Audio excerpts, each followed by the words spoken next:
Good morning. It's 10 o'clock and we are going to call to order a meeting of the Board of State and Community Corrections.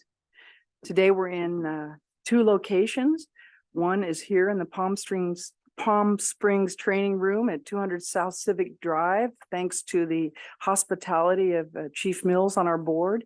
The second public location is with board member Cindy Chavez. She is in San Jose, California at 70 West Heading Street on the 10th floor.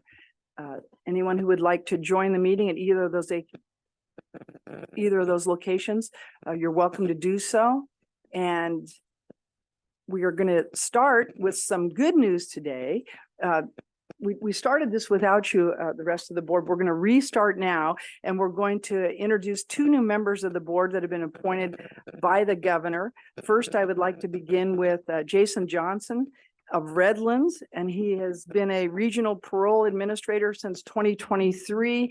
He's reading his bio, he's moved his way up through the ranks, and he began as a probation officer in San Bernardino County, went to state parole and has done everything that state parole has to offer in the ranks. And so I would welcome you today. You'd like to say any opening remarks? Yes, good morning, everyone. I just would like to say thank you for having me. I'm happy to be part of the board, and I look forward to working with you all in the community. Great to have you. Brian Richard is here with us. He is representing, oh, there you are, Brian. Well, you know, I was so taken with Jason, I forgot to see you. He's the chief probation officer in El Dorado County. Brian also has worked his way up through the probation ranks, starting in Shasta County, left the industry for a while, was out in the private world doing many different things, came back as the chief of staff in the Alameda County Probation Department, and since then has served as chief probation officer. We're delighted to have you representing small probation departments in the state of California, and I'd invite you to say a few remarks if you'd like. Well, thank you, Chair Penner. I appreciate it. Certainly an honor to have been appointed by the governor. I appreciate the trust that he puts in all of his appointments for the board. And it's certainly going to be, I think, entertaining to work with you, of course, always is. But I appreciate it, and I look forward to working with all the members of the board. It's certainly an esteemed group. Okay, I'd like to begin by sharing with both of you the oath of office, if you wouldn't mind standing. This is always the most challenging part. They do it in very big print for me. We're going to get through this. Raise your right hand. I state your name, please. I, Brian Richard, Do solemnly swear that I will support and defend the Constitution of the United States and the Constitution of the State of California against all enemies, foreign and domestic. That I will bear true faith and allegiance to the Constitution of the United States and the Constitution of the State of California. That I take this obligation freely without any mental reservation or purpose of evasion. And that I will well and faithfully discharge the duties upon which I'm about to enter. Thank you both very much. Excellent job. That was probably the most stressful thing you did today. I do have some important announcements, and that is there is a restroom outside, and the code is 459# for those of you who need it during this meeting. I'd also like to happily announce that Norma Kupion and Vice Chair Sheriff Dean Groudon were both reappointed to another 3-year term. Keep smiling, you're here with us. I appreciate your continued participation. And of special joy today, our new, relatively new board member, Annalise Zaragoza, was recognized last weekend as by the Pacific Juvenile Defender Center as Juvenile Defender of the Year. And we're super excited about that. We knew she was a big deal when we first had lunch with her, and she just continues to bring great credentials with her. Annalise, would you like to say anything?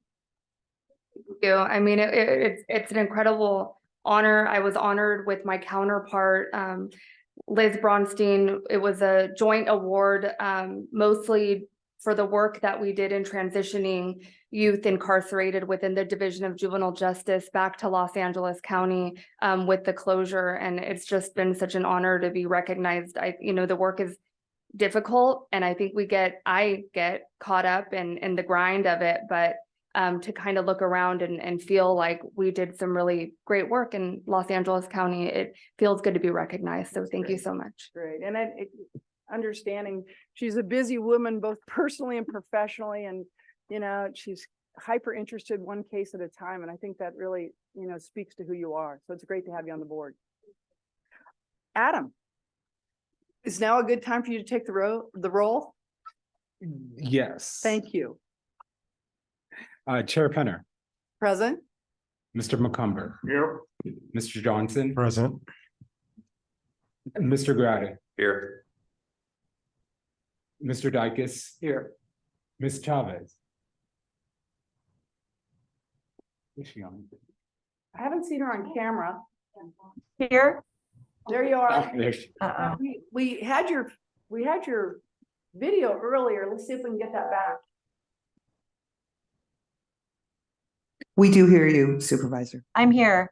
All right, continue, Adam. Mr. Thank Hain, you. Present. Mr. Richard. I am here. Ms. Guard is absent today. Mr. Mills. Here.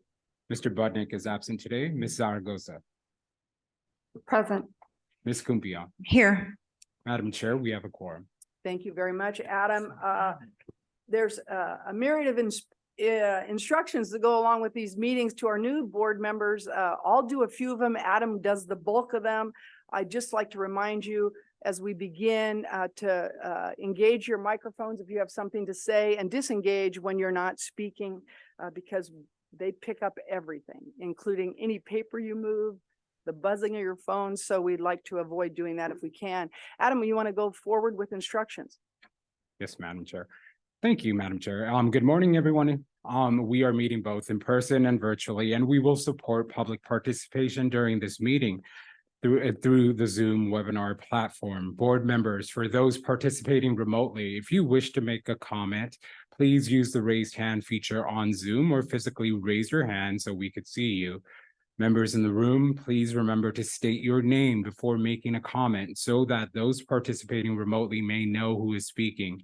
Regarding voting, all agenda items that require a vote will require a roll call vote at the end of each agenda item.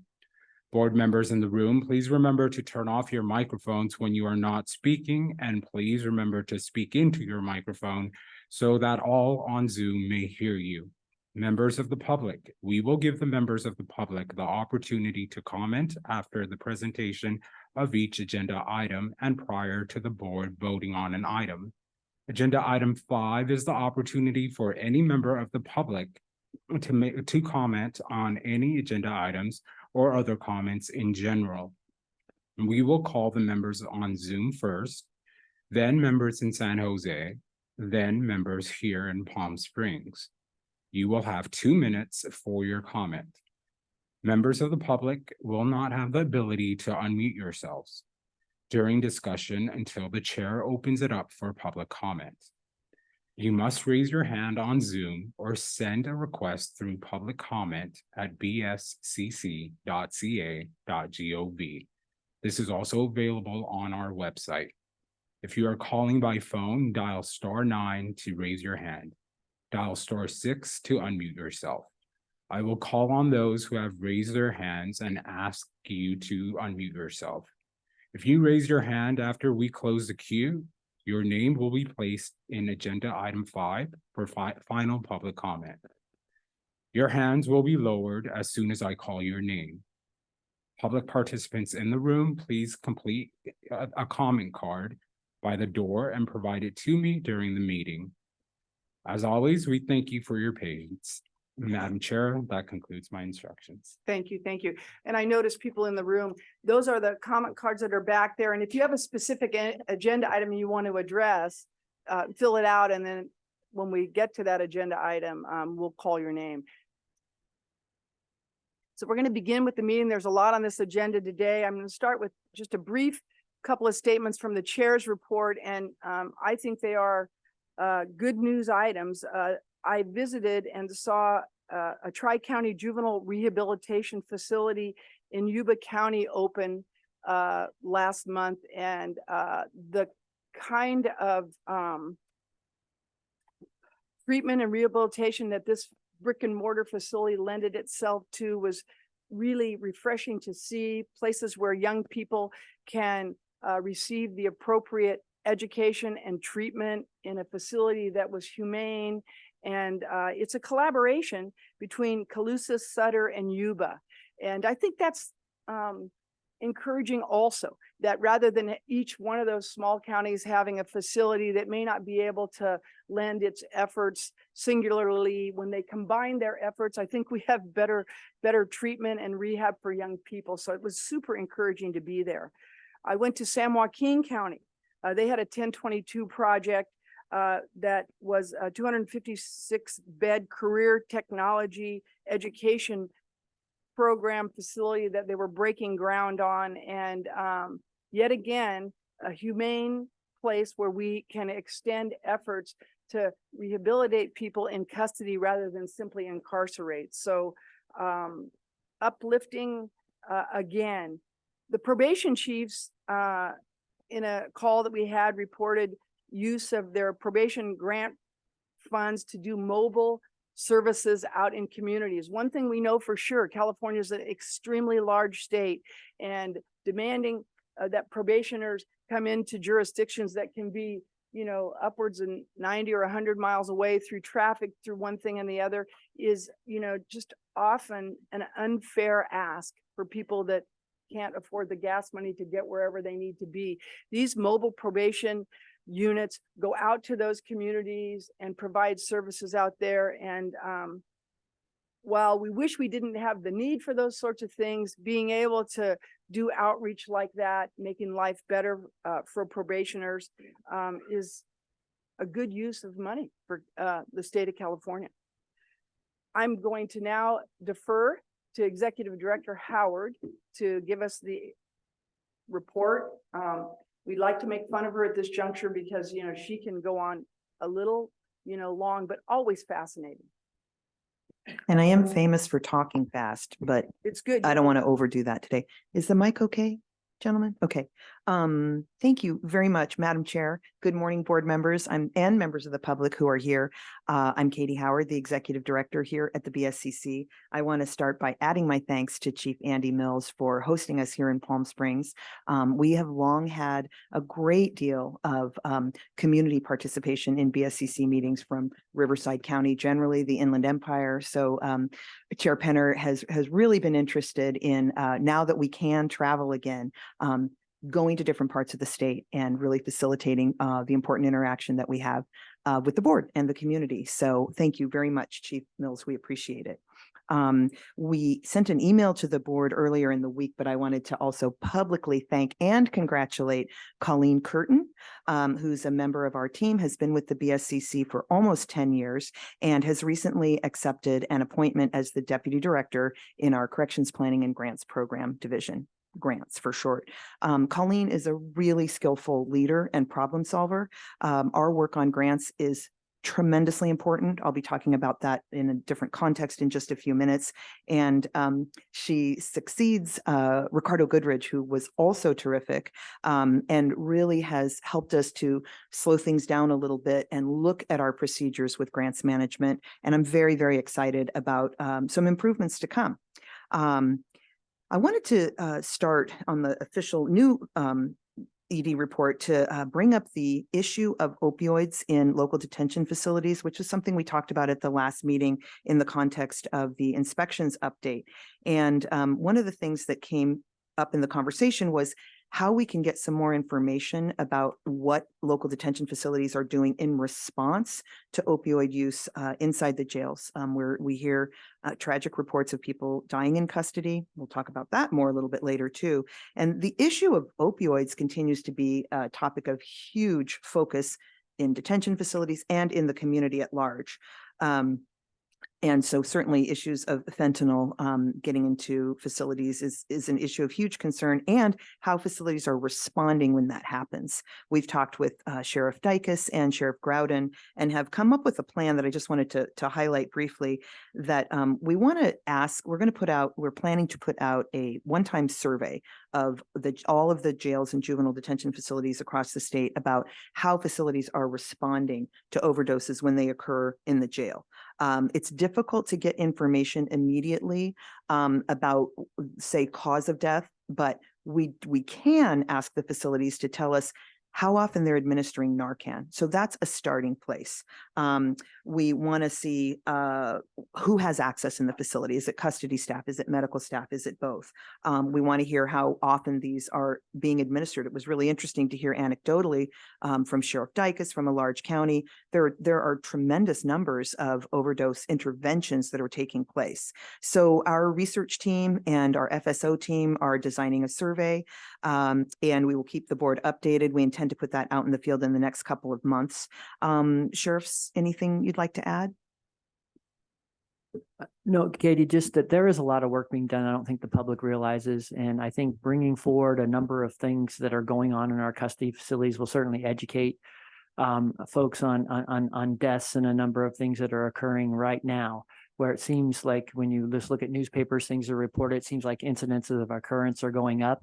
But explaining to the public, the root causes and what are being done about it, I think will certainly be helpful, and certainly collecting data so we make good decisions. Thank you, Sheriff. Will the survey include suspicion of overdose, or is it the Narcan?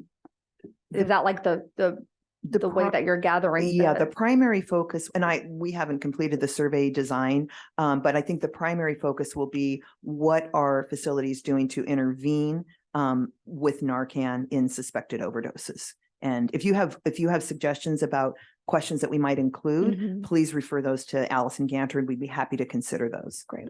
Thank you. Anything else? All right. Returning to the topic of grants and grant administration, many issues have been coming up recently about the BSCC's grant responsibilities. We shared a letter with you as part of today's board materials. I believe we actually forwarded this out when we received it. There was a letter from a number of community-based organizations that we received on July 19th about the board's grant administration work.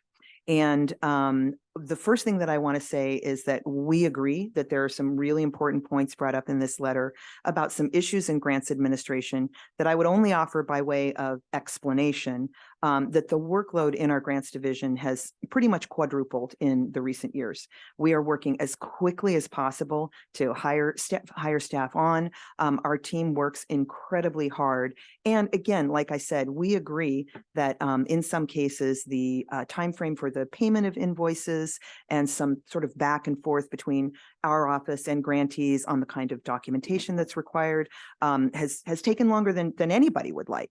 And so, as I mentioned, Colleen Curtin and one of our former deputy directors have been working really hard. We've held some workshops over the recent weeks to review our invoice processing work.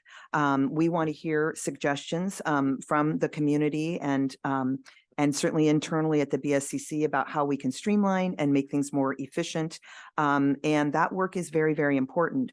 And then I would also add that we recognize that there is a need and I think a gap to be addressed about the kind of support and technical assistance that grantees need for things like how do you set up the accounting, the general ledger? How do you ensure that timesheets are appropriately tracking the people who are doing the work to deliver services? Because unfortunately, and I want to frame it this way, we have hundreds and hundreds of grantees, most of whom are doing absolutely fabulous work and providing services out in the communities. But in a rather small number of cases, we have gotten into discussions, conversations, and when we are not able to get sufficient appropriate level of documentation about the work that's being done to ensure that the invoices that we're paying for are reflective of work that's being done, we've had to terminate some of the grants. And just to say that's a difficult part of the process, and we want to ensure that we're providing more technical assistance out in the field and also carrying out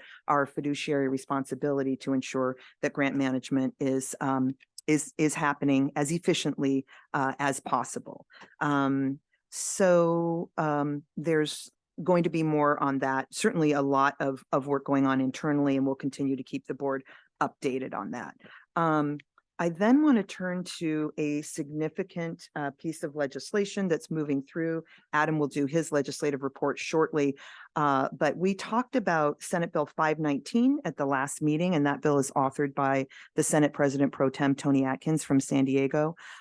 Certainly in many places in the state, but particularly in San Diego, the local discussion about concerns over deaths in custody has been a huge conversation in the recent years, and the pro tem really wanted to do something. And we are here to report that that bill is on its way to the governor and has been was amended on September 7th with new language that talks about creating a director of in-custody death review here at the BSCC.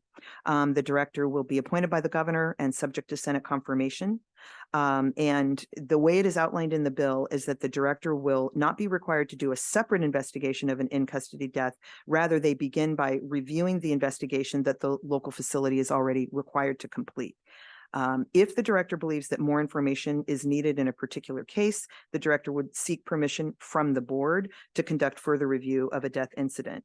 And then after that review is done, in each case, the director is required to make specific and customized recommendations to the sheriff or the local detention facility, including changes to policies, procedures, and practices, facility upgrades, staffing considerations, the delivery of medical and behavioral health services, and so on.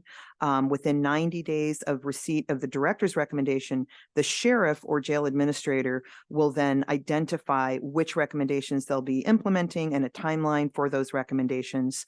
And then those recommendations and responses, of course, will be available to the public. There's another section in the bill that contemplates future appropriation by the legislature to employ medical and behavioral health professionals to also participate in these reviews. So if SB 519 is signed by the governor, the initial reviews that I described will be required with recommendations back to the county and reports to this board. And if a future appropriation is made, there will be these added duties for licensed medical professionals and behavioral health professionals to also participate. It is a tremendous new responsibility for this board and our team and our staff.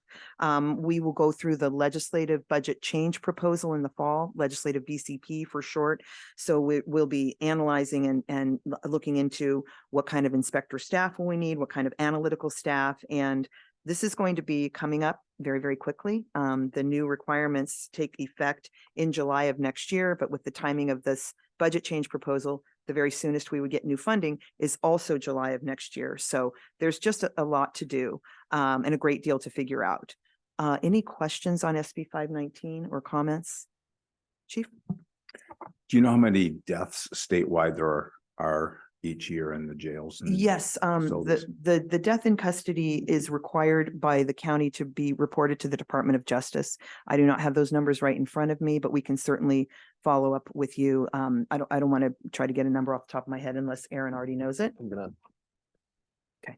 About 140 Generally annually. speaking. So that could potentially become an enormous lift for the staff It is. We have to ask for new staff, substantial new staff to do this work. with the expertise to go over a post-mortem review of, and what these cases are huge. Yeah.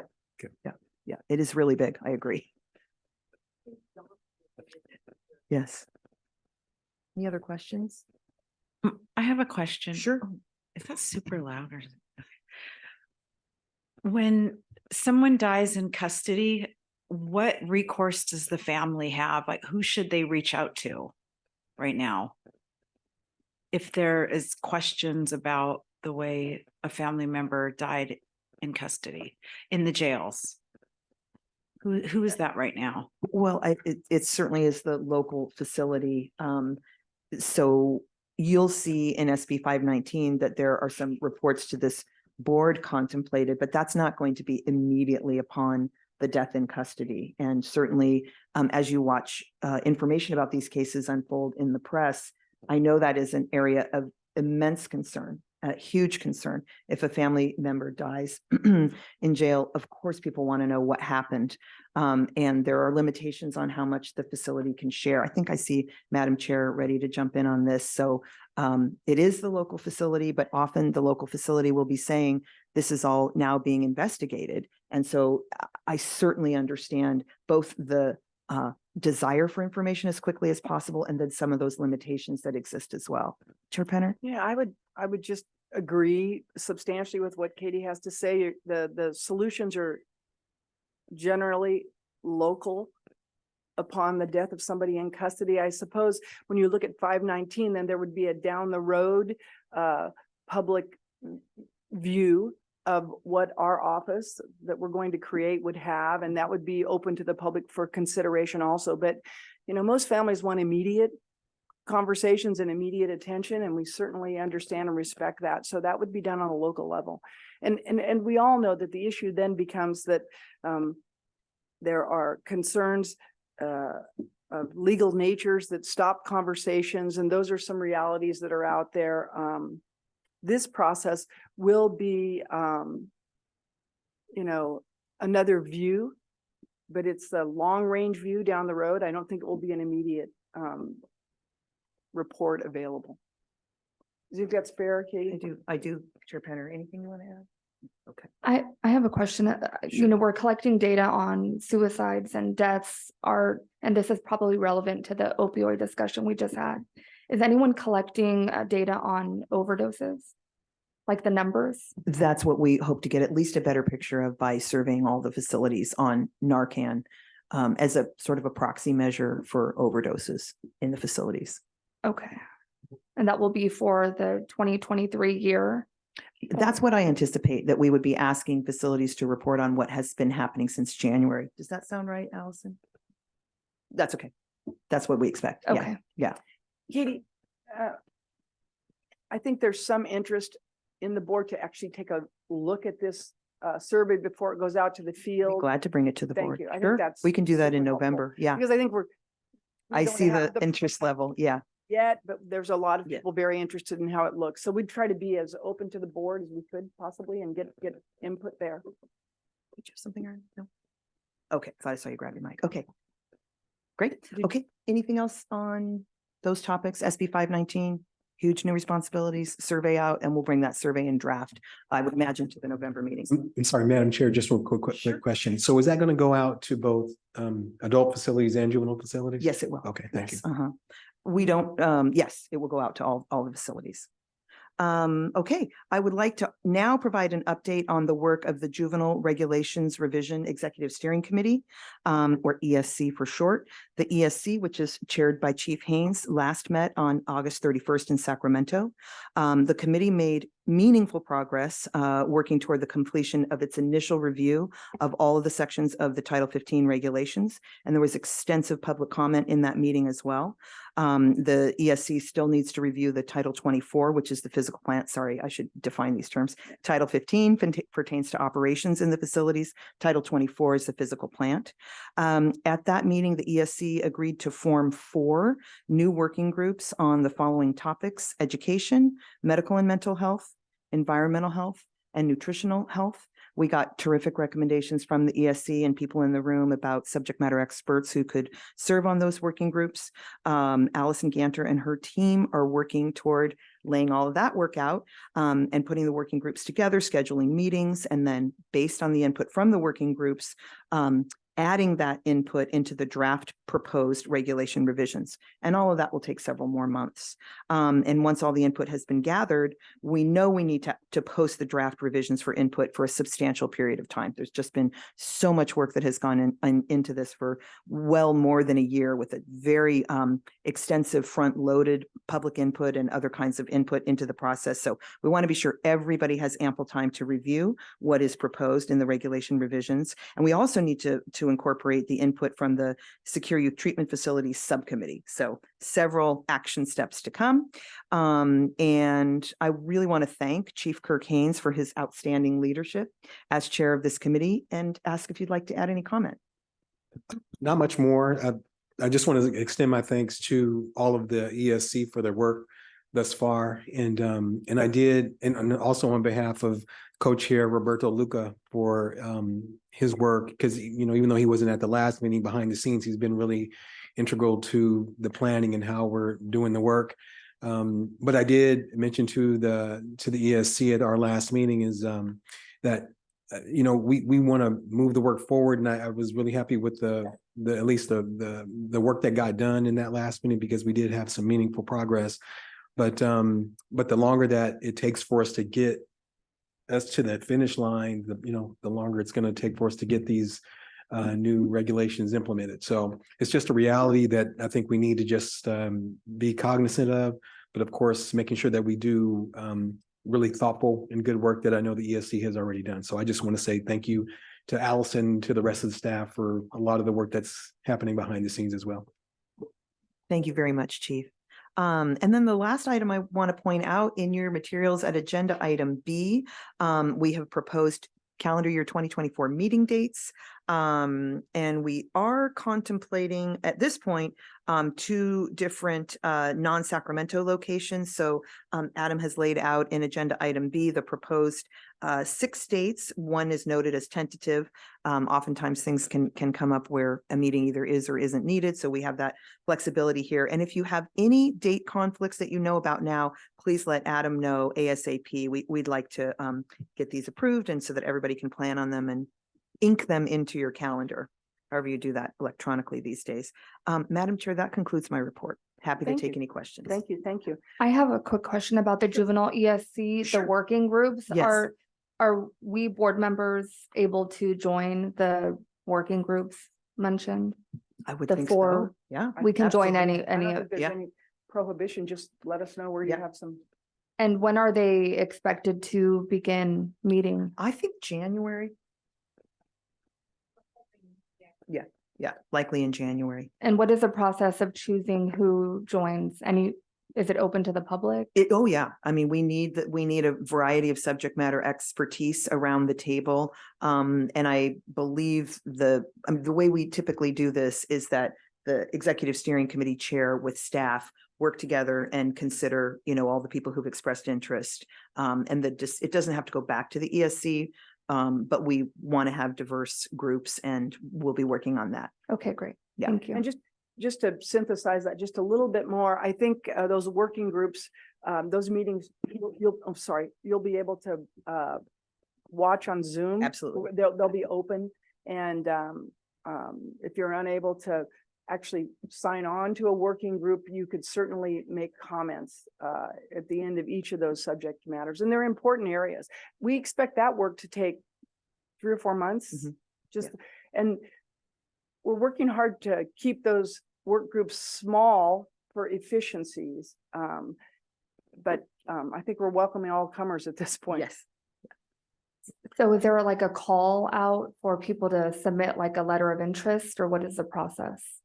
I could speak to it a little bit, but maybe Allison Yeah, could Allison. also provide some clarity. But I know what we did ask is for the ESC members that where it landed in their expertise field, they were going to be either chair or co-chairing the subcommittees.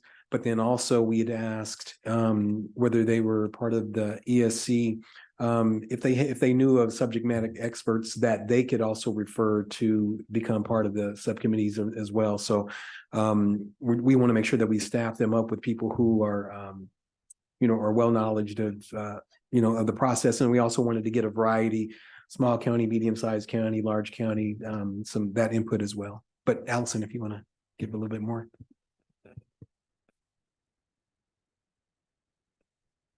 I think you turned it off. Oh, did I turn it off? No, now try again. It's green. Yeah. Okay, I'll just stand back. Hi, good morning, everybody. Allison Ganter, Deputy Director with the BSCC. I think you captured it all.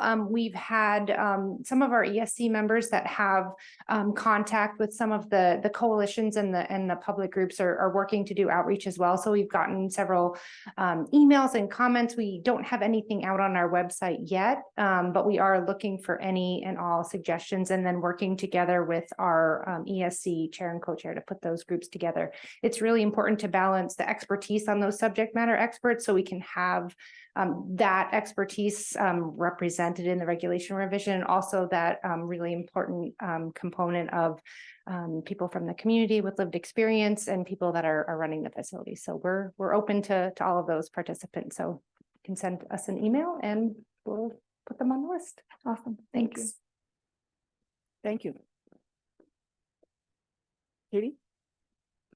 Katie's concluded her report and Madam Chair. we're going to now go to Aaron for a legal update. Thank you, Madam Chair. Just a couple of quick items. We do have a few grants that are on the agenda today. As always, I want to flag in advance if anyone might have a conflict to recuse themselves. For agenda item E, I would just like to flag up front that Chief Haynes, Chief Mills, and Supervisor Chavez should count on recusing on those items when we get there. But again, always please look at the funding recommendations and do your recusals when appropriate.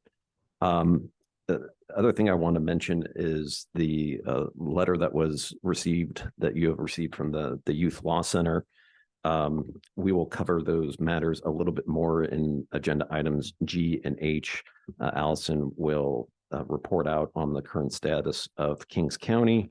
And with respect to item G, right now there's a staff recommendation for approval on that item. I just want to flag in advance that we're actually going to ask you not to approve that item today, and we'll discuss that more when we get to that item. Agenda item G, yes. So G will be discussion only. Thank you. And with that, I think that's, unless there's any other questions on, that's the conclude my report. I apologize. This is Cindy interrupting. For E, I heard the recusal on E. There's also a recusal for me on item F. Thank you, Supervisor Chavez. Thank you.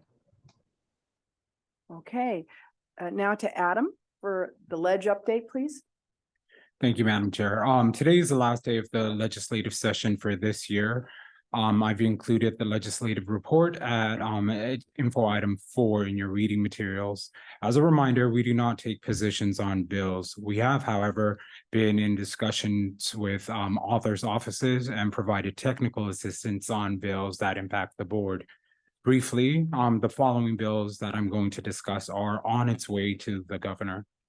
AB 268 by Assembly Member Dr. Akilah Weber would add 2 board members to the board, a licensed healthcare provider and a mental or behavioral healthcare provider appointed by the governor and subject to Senate confirmation. This bill also requires changes to Title 15 regulations and STC standards. As mentioned in the executive director's update, SB 519 by Senate Pro Tem Tony Atkins was recently amended to require the BSCC to create an independent position of the Director of In-Custody Death Review appointed by the governor to investigate in-death custody. Senate Bill 544 by Senator Layard would allow flexibility for the board members and committee members to participate remotely in meetings subject to Bagley-Keene without noticing their locations to the public, with some caveats. At our last meeting, I let you know that AB 505 by Assembly Member Ting was proposing to transfer all responsibilities related to juvenile justice from the BSCC to the Office of Youth and Community Restoration.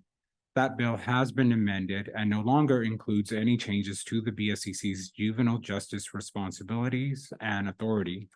The bill now addresses access to facilities by the OICR ombudsperson and makes changes to local committee composition and the submission of county plans to the Office of Youth and Community Restoration.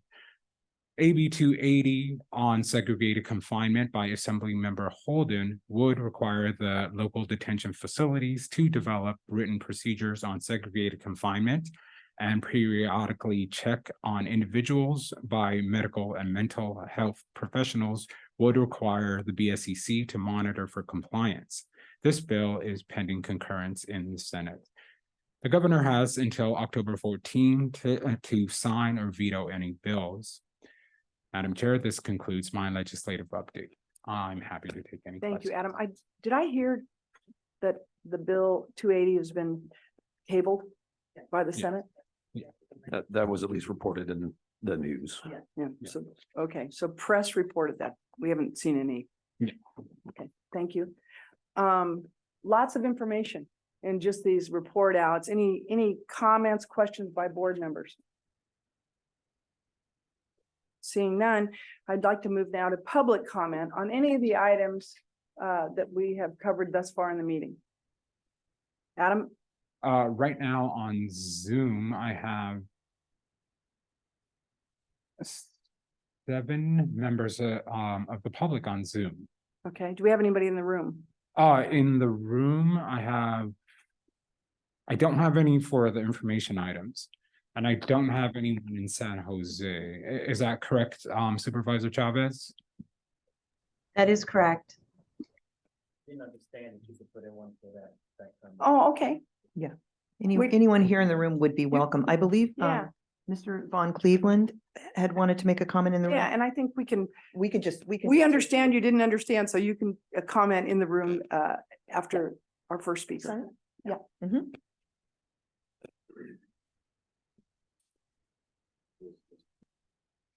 Hello. Thank you so much for having me. My name is Sonny Von Cleveland. I am the founder and director of a new nonprofit in the area called the Von Cleveland Foundation, designed to provide personal development and mindset training for marginalized citizens, including the currently and previously incarcerated. It's a 3-phase approach. I have a literary legacy project where we will raise funds to donate books for mindset coaching, personal development, and self-help materials to juvenile facilities and other organizations within the Valley and Riverside County. The second is the Igniting Mind Speaking Symposium, where we will take other like-minded individuals and professionals in the field of mindset coaching and personal development and put them on stages in front of all the people of the community to help empower them as well. And the third phase is the Itopia Empowerment Center, which is a space that is designed to help people learn these skills of mindset coaching and personal development in a safe and validating space, fostering habitually empowered and positive mindset people. This project is founded based upon my experience stemming from childhood sexual abuse by 4 men from the age of 5 until I was 10, being a convicted felon at the age of 7, and going to prison at the age of 16, where I spent 18 years. I was fortunate enough to meet a Muslim man while doing 19 months in solitary confinement who introduced me to mindset coaching and personal development, and it has changed my life. I now own 5 businesses in the Coachella Valley. I'm friends with my buddy, Andy Mills. I'm a reentry coach with the Anti-Recidivism Coalition in LA. I mentor juveniles in the juvenile facilities here. And it's my goal and my dream in life to help give back and show people that come from where I'm at, that you can be successful no matter what you've been through. I'm talking with Scott Budnick a few months back. He said, they don't have anything like this in the desert. Build it. And so I did. And I need help getting gas in that car. And let's make a difference. Thank you. Thank you. Sir? Oh, no, I'm sorry, Scott. Thanks. I should have mentioned, we're going to, reserve comments for 2 minutes, which I think you did well in that. And so to you, I would say we have a 2-minute timeline on public comment. Thank you. My name is Yusef Miller. I'm with the North County Equity and Justice Coalition, the Saving Lives in Custody campaign out of San Diego, California. And of course, we have a high in custody death rate in San Diego County, but also Riverside County and also LA County. Those counties are suffering from in custody deaths. And one of the things, the question was asked about the liaison, the sheriff's liaison to people who have lost lives in custody. The sheriff is supposed to appoint a liaison. Sometimes that works, sometimes it doesn't. But the problem with the liaison system is that when the time it takes to go through investigation and all those kind of things, the family is already under the gun for the time it takes for the statute of limitations. So by the time the investigation is done, the family is already out of time for litigation if there's something found. So that's why you find families in a rush, because the statute of limitation, we need to find a solution to that to make the statute of limitation begin after the sheriffs have done their part and the investigators have done their part. That way, families are not left out in the cold. In San Diego County, we have a lot of that, where people cannot find data. They don't know how their loved one died. All of that stuff is locked up. And when it comes to finding out what happened to their loved ones, the liaison doesn't know as much as the news. What happens in the paper, what happens in the press is all that the liaison actually tells them. So this is a critical problem, finding out what happened to our loved ones when they're in jail. In SB 519, I want to celebrate and thank that it goes to the governor, hopefully to pass through that level and bring some more diversity to this board. This board should serve the community. And as it looks now, and as it always has looked, like an echo chamber, and the community is not involved in that echo chamber. And we'll see that it seems like a cop shop where our voices are not heard. So this diversity in people who are non-law enforcement being a part of this, is that my time? Okay, so thank you. I'll be back. Thank you. Thank you.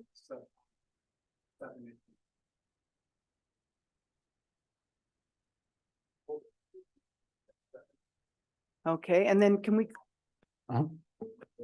Now, there you go. And then we will be closing the queue. okay. After the 7, so I'll call Denise Settles. And I'm going to allow you to talk, and you have 2 minutes, Denise. Go ahead and talk. Are you there, Denise? Unmute your phone. All right, we'll come back. Next, Denise, your hand is still raised? Or is she, okay, Denise, we'll come back to you. Vanya, you're next. I'm going to allow you to talk. Vanya? Yes, good morning. Good morning to the BSCC board. My name is Vonia Quarles, and I'm the Executive Director of Starting Over Inc. And I'd like to make comments about the ARG, which is the Adult Reentry Grant. We received the grant in 2019 for the first time. And at that time, there were funds that were allocated to nonprofits like ours that were given in advance. And what we've seen with ARG3, and we have received the ARG3 grant, is that there is no longer this pool of funds that are being allocated to the recipients of this ARG grant. And the administration from the BSCC has been very, very slow. For example, hello? Okay. I don't know what that was. Okay. Okay, well, for example, and I hope you told my time for that, because I think these points are very, very important. We represent the community, and the community of people that we serve are the people that are supposed to benefit from the ARG grant. But what we found that it's very difficult to provide services in advance of reimbursement. And while reimbursement for us was supposed to be monthly with ARG3, we just received the first payment, and it's been 4 months. And so we began talking to other service providers who are also granted through this grant, and all of them are experiencing the same thing. No response when asked, submitting documentation and paperwork, and then not hearing that it wasn't approved for 3 or 4 months later. That grants are being cut off in midstream without the due process of being able to answer as to what the deficiencies or alleged deficiencies were. And it's almost like, it feels like there's a desire to see community-based organizations doing this wonderful work fail. And we don't know why, but we do know that. Thank you, Vanya. She can finish her statement. If you can get her back, sorry.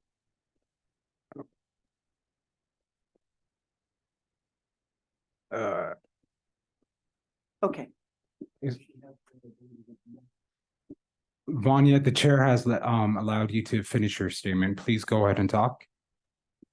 That's what it feels like. And we've talked to 11 different community-based organizations who are either wanting to give the money back or the grant back, or who have already had the grant taken. We submitted a letter and it was signed on by other partners. We couldn't even get a response to the letter. We got a 3-sentence email back. And this is critical because we're serving people. We can't serve people without the resources we were granted. Okay. And so we just want to see And I'm some gonna- change. I appreciate your remarks. I think they're noted, and thank you, Vanya.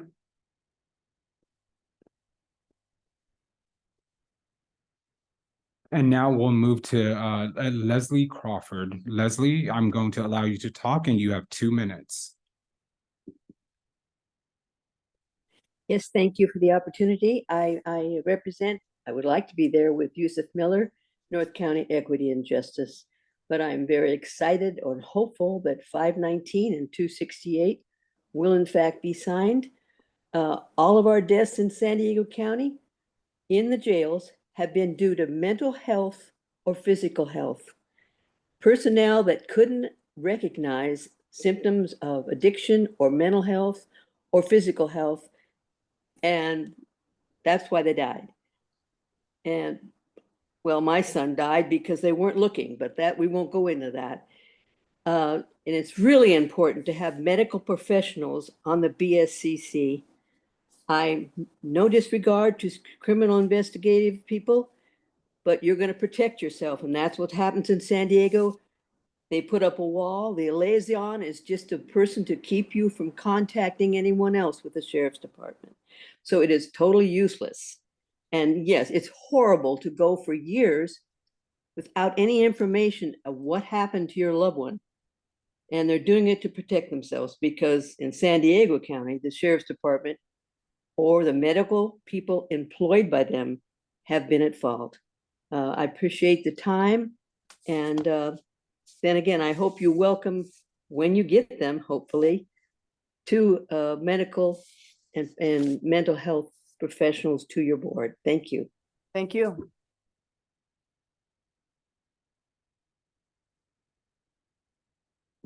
Okay, next we have Avalon. Avalon, you'll have 2 minutes. I'm going to allow you to talk.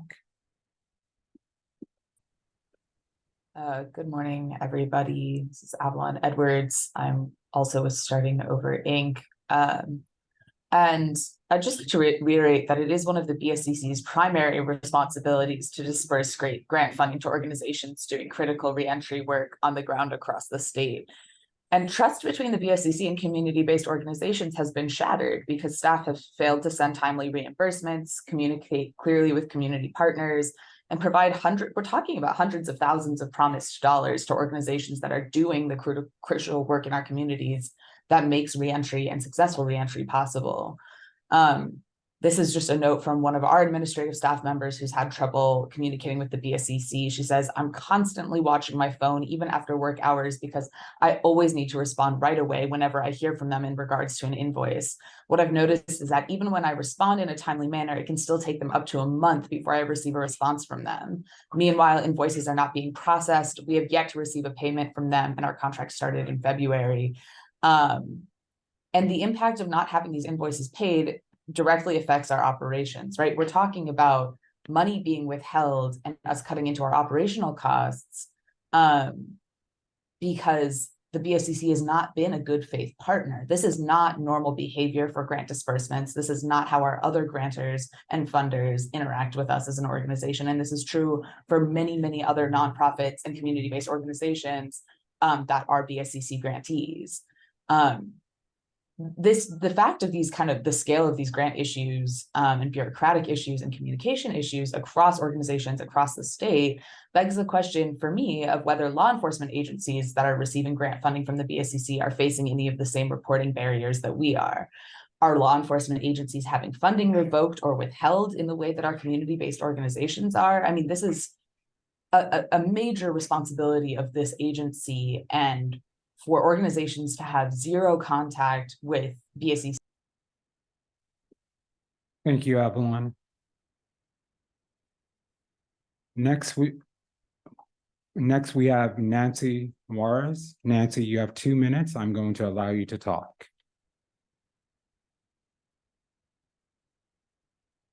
Nancy, go ahead.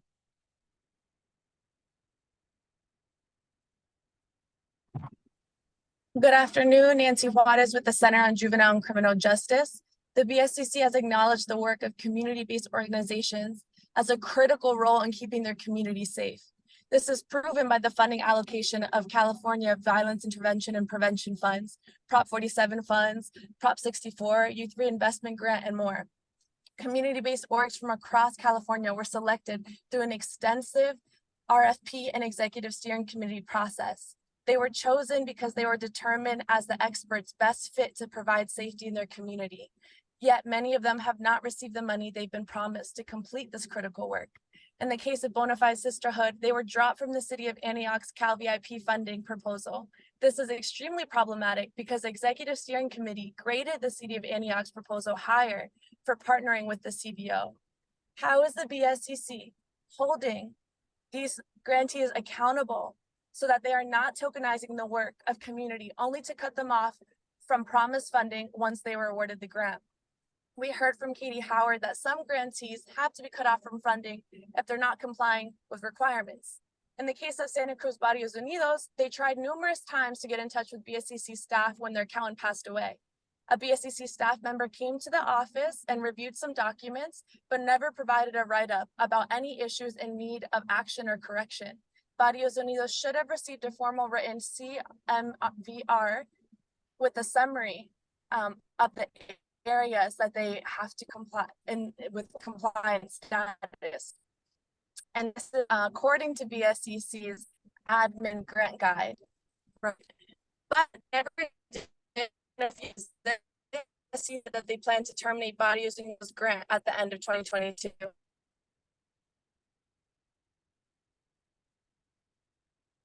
Impacting their operating costs. In addition to being denied the final 3 months of promise. Thank you, Nancy.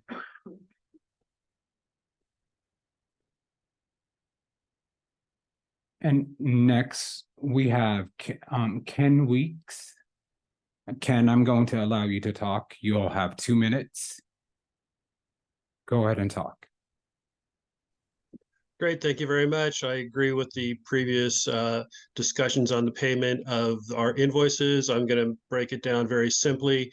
Cash flow is king, cash flow is king, cash flow is king.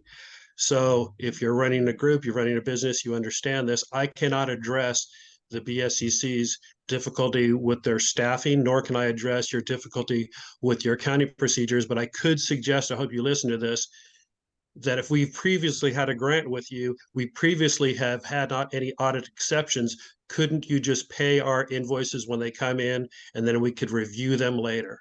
If we have had a long-term relationship with you, why don't you just pay our invoices when they come due and we will still go through an audit process with you later? Thank you very much. Thank you. Next, give me 1 second. Next, we have Lourdes Aceves starting over. Lourdes, you'll have 2 minutes to talk, and I'm going to allow you to talk now. Yes, good morning. My name is Lourdes Aceves. I am interim house manager with Starting Over. And I have a concern regarding the negligence of the BSCC grant reimbursements for incoming house guests coming straight from prison or coming from living out in the streets. They require a bath towel, bus passes, and like gift cards. These are essential basic necessities for individuals starting anew, right? Examples of such necessities include like clothing, shoes, clean socks, underwear, original size shampoo, and deodorant. And by providing these items, it's crucial in order to restore a sense of humanity and freedom, enabling individuals to reintegrate into society with a positive mindset and willingness for change. Denying individuals this type of support will only lead them back to survival mode and potentially result in their return to prisons, where they're guaranteed at least a bed in a cell, 3 meals a day, and a jumpsuit.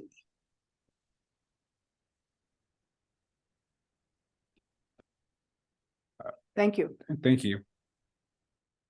Next, we have Colin Ford. Colin, I'm going to allow you to talk. And you'll have 2 minutes. Colin, go ahead.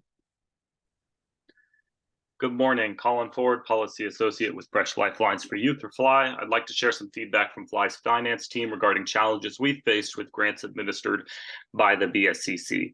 The management framework for BSCC grants exhibits a consistent lack of efficiency and a lack of insight on the part of the BSCC into the operational dynamics of their partner organizations, especially community-based organizations. While the BSCC's procedures might be suitable for larger public entities with more abundant resources, they impose a significant administrative load on small to medium-sized nonprofits. This deficiency is particularly apparent in the following aspects. First, the invoice procedures. The existing invoicing templates cause unnecessary delays and complexities in the grant management process, and there's a need for more streamlined and intuitive approach to this. Second, budget modifications. The current process for modifying budgets is needlessly complicated and time-consuming. Simplifying this process and making it more adaptable to the diverse needs of different organizations would alleviate the burdens on CBOs and improve overall effectiveness. For context, we're asked for a budget modification every single time there's a staff turnover, promotion, or pay increase. Third, desk reviews. The desk review system as it currently stands seems to lack an in-depth understanding of the unique challenges faced by CBOs. Implementing a different review process that takes into account the context and constraints of CBOs would lead to more meaningful evaluations. And finally, there's overall just a lack of flexibility. The rigidity of the current administrative framework hinders CBOs' ability to navigate unforeseen challenges or changes in circumstances. Introducing more flexibility into the system would empower organizations to respond effectively to evolving situations, which is critical for this work. Thanks for your consideration, and please feel free to reach out. We would love to work collaboratively to find a way to tailor procedures to better suit the needs and capacities of all our CBOs doing this critical work in California. Thank you. Thank you. And we'll call back Denise Settles. Denise, are you there? I'm going to allow you to talk. Hi, can you hear me? Yeah. Okay, hi. Hi, this is Denise Settles. My brother-in-law, Matthew Settles, died in a San Diego jail almost exactly 1 year ago. He had a long history of mental illness. For over 30 years, he had been in and out of the state and San Diego County mental health hospitals, and he was a ward of the state. At the time of his arrest, he was removed from the San Diego County Mental Health Hospital for an infraction he committed there. Ultimately, that charge was dismissed, but by that time, there was no more room in the county or state mental health hospitals for my brother-in-law. So he was held in the county jail. He had absolutely no business being in a correctional facility. This entire system needs to be reformed. However, if the jail system is going to serve as a de facto mental health facility, they need to provide adequate mental health services for this incredibly vulnerable population. My brother-in-law's death was completely preventable. I support more mental health professionals on this board and on any other board overseeing the jails. I support more mental health professionals and better equipped mental health facilities within the jail system. I support transparency within the jails, especially for the mentally ill. Not even my brother-in-law's state-appointed caseworker could get information about my brother-in-law and didn't know he had been transferred to George Bailey, which was essentially a death sentence. So I support transparency. Assembly Bill 519 is a good start for grieving families, and I encourage the governor to sign it, but we need more. I'm with the North County Equity and Justice Coalition, and jail shouldn't be a death sentence. Thank you for hearing me. Thank you. Madam Chair, the queue was closed, and we have a few more, but we'll take them at the very end, the public comments. Thank you. Thank you. Okay, any further comments from the board? Madam Chair, if I may, I just want to thank all the people who added their public comments. I think we heard some very helpful suggestions, and I just want to reiterate our commitment to making improvements in our grant procedures and finding ways to be more efficient on paying invoices. Absolutely agree with the concerns that were raised. I appreciate that, Katie. I know you've worked very hard on trying to make that system more efficient, and I understand the issues associated with that. Yeah, sorry. Go ahead. I also want to thank the folks that have raised very specific issues, and I'm encouraged to hear that, you know, we are taking those comments seriously. I wonder if there is a way to take, because in the public comment letter that addressed a couple of specific CBOs and their particular issues, and I understand that there are a ton of grantees and that it could get very complicated very quickly to address every issue for every grantee that is currently having a problem. But even beginning by taking just an inventory of the ones that are currently in a challenging place right now is something like that, something that we can commit to as far as opening it up for grantees that are having a problem right now to get some attention if they're having communication problems and, you know, aren't receiving a call back. We are absolutely working just as quickly as we can, and it involves the need to hire more staff. And but we really have begun a very specific review of our procedures, and I am optimistic that the delays that have been happening in invoice processing will be our turnaround will improve in as many cases as possible. But I would be remiss if I didn't say where there are concerns identified about the sufficiency of documentation and so on, there will continue to need to be back and forth. But we've identified a lot of things that we think will help to turn this around, and we'll keep the board informed about our process improvement work. Thank you. Anyone else? Okay, I think we'll close this comment section and now move to the consent items on the board. That's item A and B on your agenda. One being the minutes from the June 15th, 2022 meeting, and the second being the board schedule for 2024. Does anybody have any questions, concerns about those items? May I look for a motion? Motion to Anyone approve. I apologize. Anyone in the public wish to pull any of those items from the consent agenda?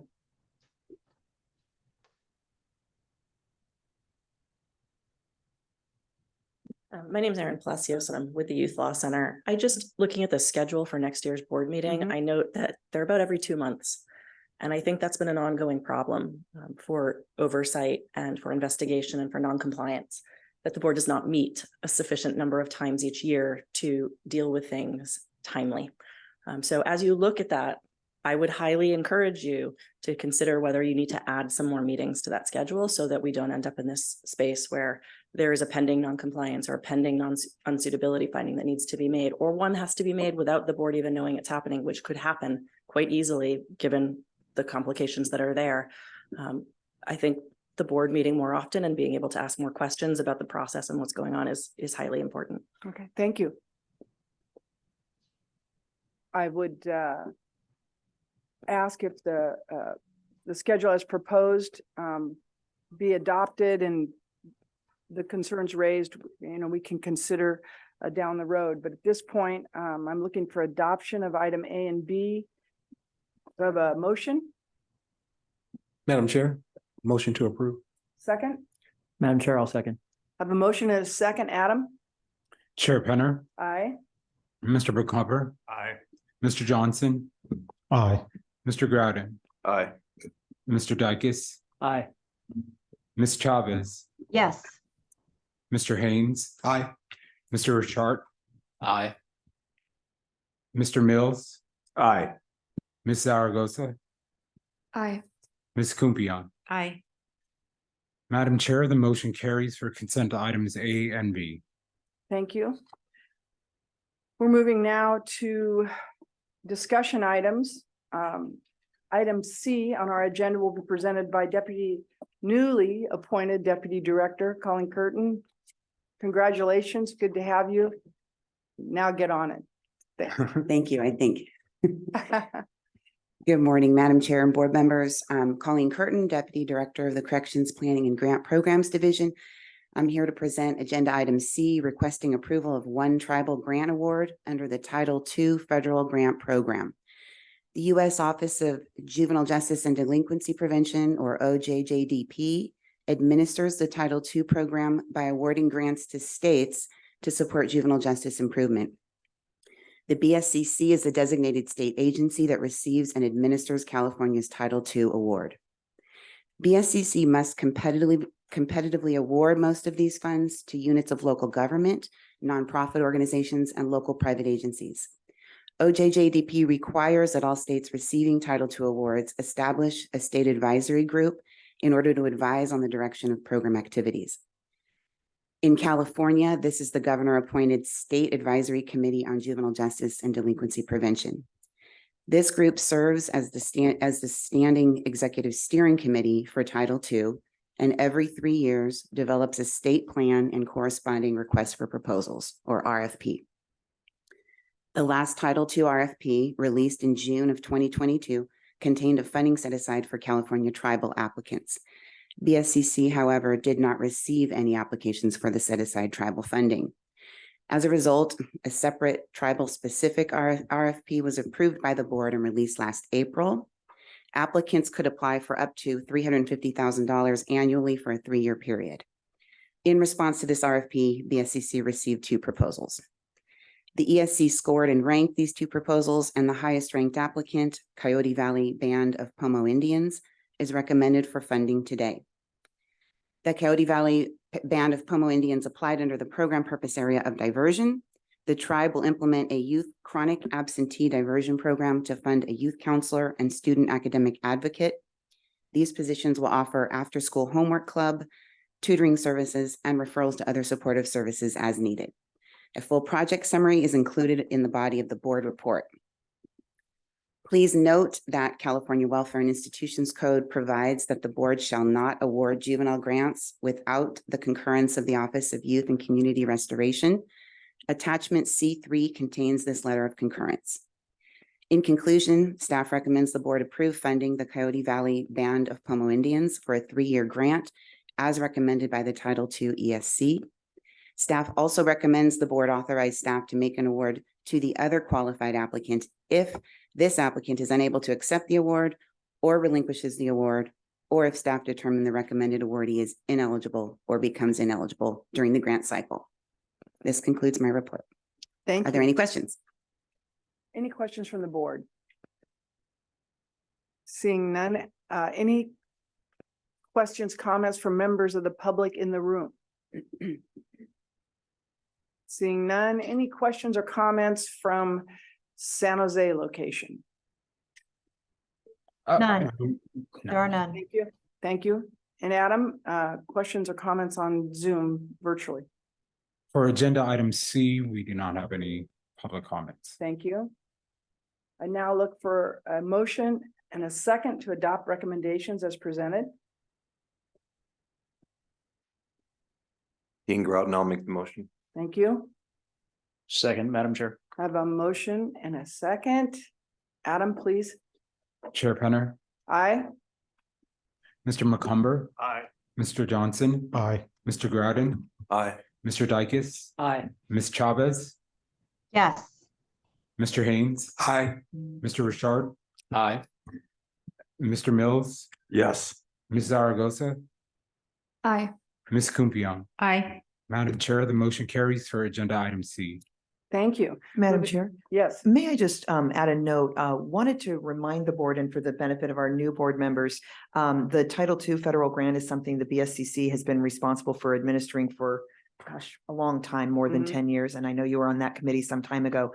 SB 823, which passed in 2020, had a provision that said all the juvenile justice grants administered here at BSCC would transfer over to OYCR by January of 2025.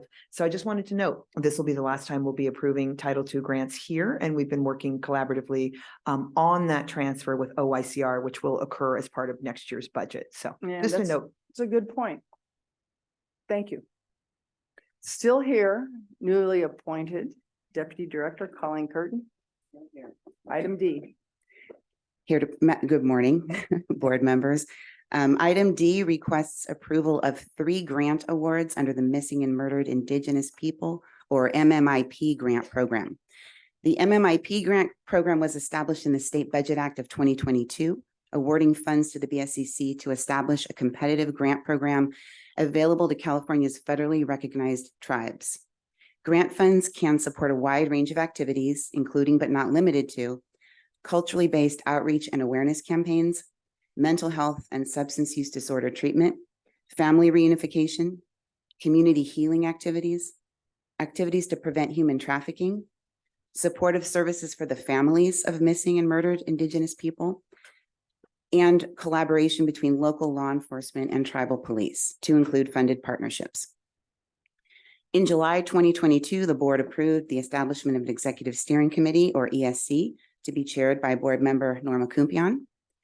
It is important to note that several members of California's tribal community served on this ESC and provided critical input in the development of the RFP. The RFP was released in April 2023 and proposals were returned in late June. The RFP made $11.4 million available across 4 fiscal years, subject to future appropriations. Applicants proposing small scope projects could apply for up to $440,000. Applicants proposing large scope projects could apply for up to $1 million. BSCC received 3 proposals requesting approximately $2.4 million in funding. The ESC scored all 3 proposals and all 3 met the scoring threshold and are eligible for funding. The 3 tribes recommended for funding are listed in the table in the body of your report, and proposal summaries are included as attachment D2. If the board approves funding these 3 proposals today, it is important to note that there will be approximately $8.9 million remaining as unallocated. In addition, the 2023 state budget included a one-time augmentation of $12 million, meaning there will be approximately $20.3 million available for a second round of funding. BSCC staff have been in contact with tribal representatives, tribal associations, and other advocates to develop a comprehensive outreach plan so that tribes are aware of this grant opportunity and the many different types of activities that can be funded by this grant. After BSCC gathers input from the tribal community, staff plans to reconvene the ESC and issue a second RFP, hopefully at the November board meeting. And in the meantime, really our efforts to increase outreach so that we can get more applicants for this second round of funding. In conclusion, on behalf of the ESC, staff recommends the board approve funding these 3 tribes under the MMIP grant program as listed in the board report. Staff further requests approval to work with the ESC on the development of a secondary RFP for the $20.3 million that remains on the table. I want to thank board member Kumpian for all of her hard work and leadership on the ESC, and I'd like to ask her now if she has any comments. Yeah, thank you so much for that. It was a pleasure to be on the ESC with these really amazing and insightful folks. We have to reconvene. So Yeah. We'll be hanging out again in a few months or within a couple months. But also if anyone is on the Zoom meeting or here in person who knows of a tribe that is in need of these funds, to please reach out. It's really important work.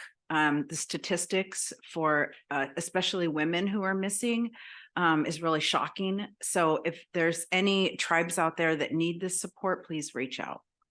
So thank you. Thank you.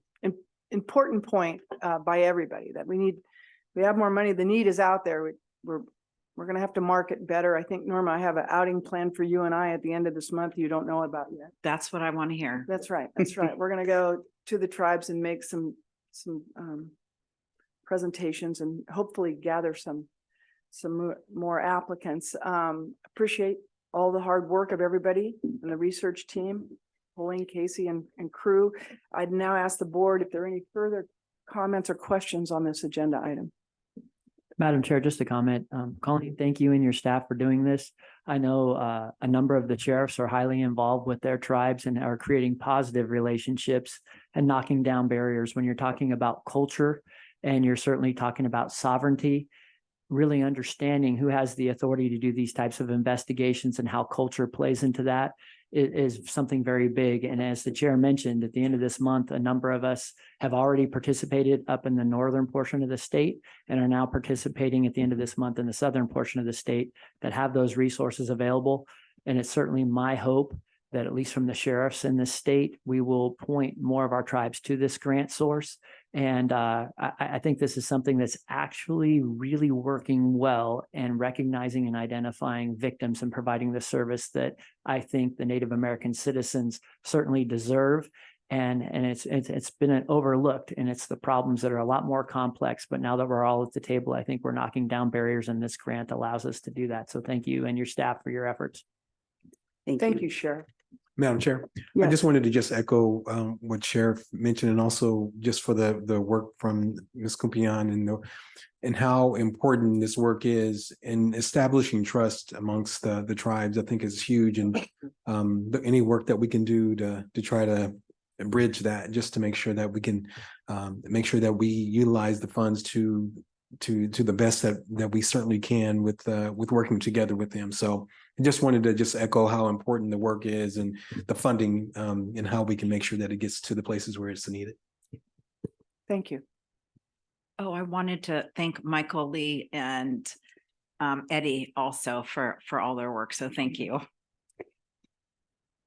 Thanks for mentioning that, Ms. Kumpian. Yeah, Michael Lee is on our research team and ran the scoring process for this grant, put in a lot of work. Yeah. Okay. Now, Adam, I'm looking to members of the public in the room today that would like to comment on this item. Yes, I do have Yusuf Miller. Welcome back, Yusuf.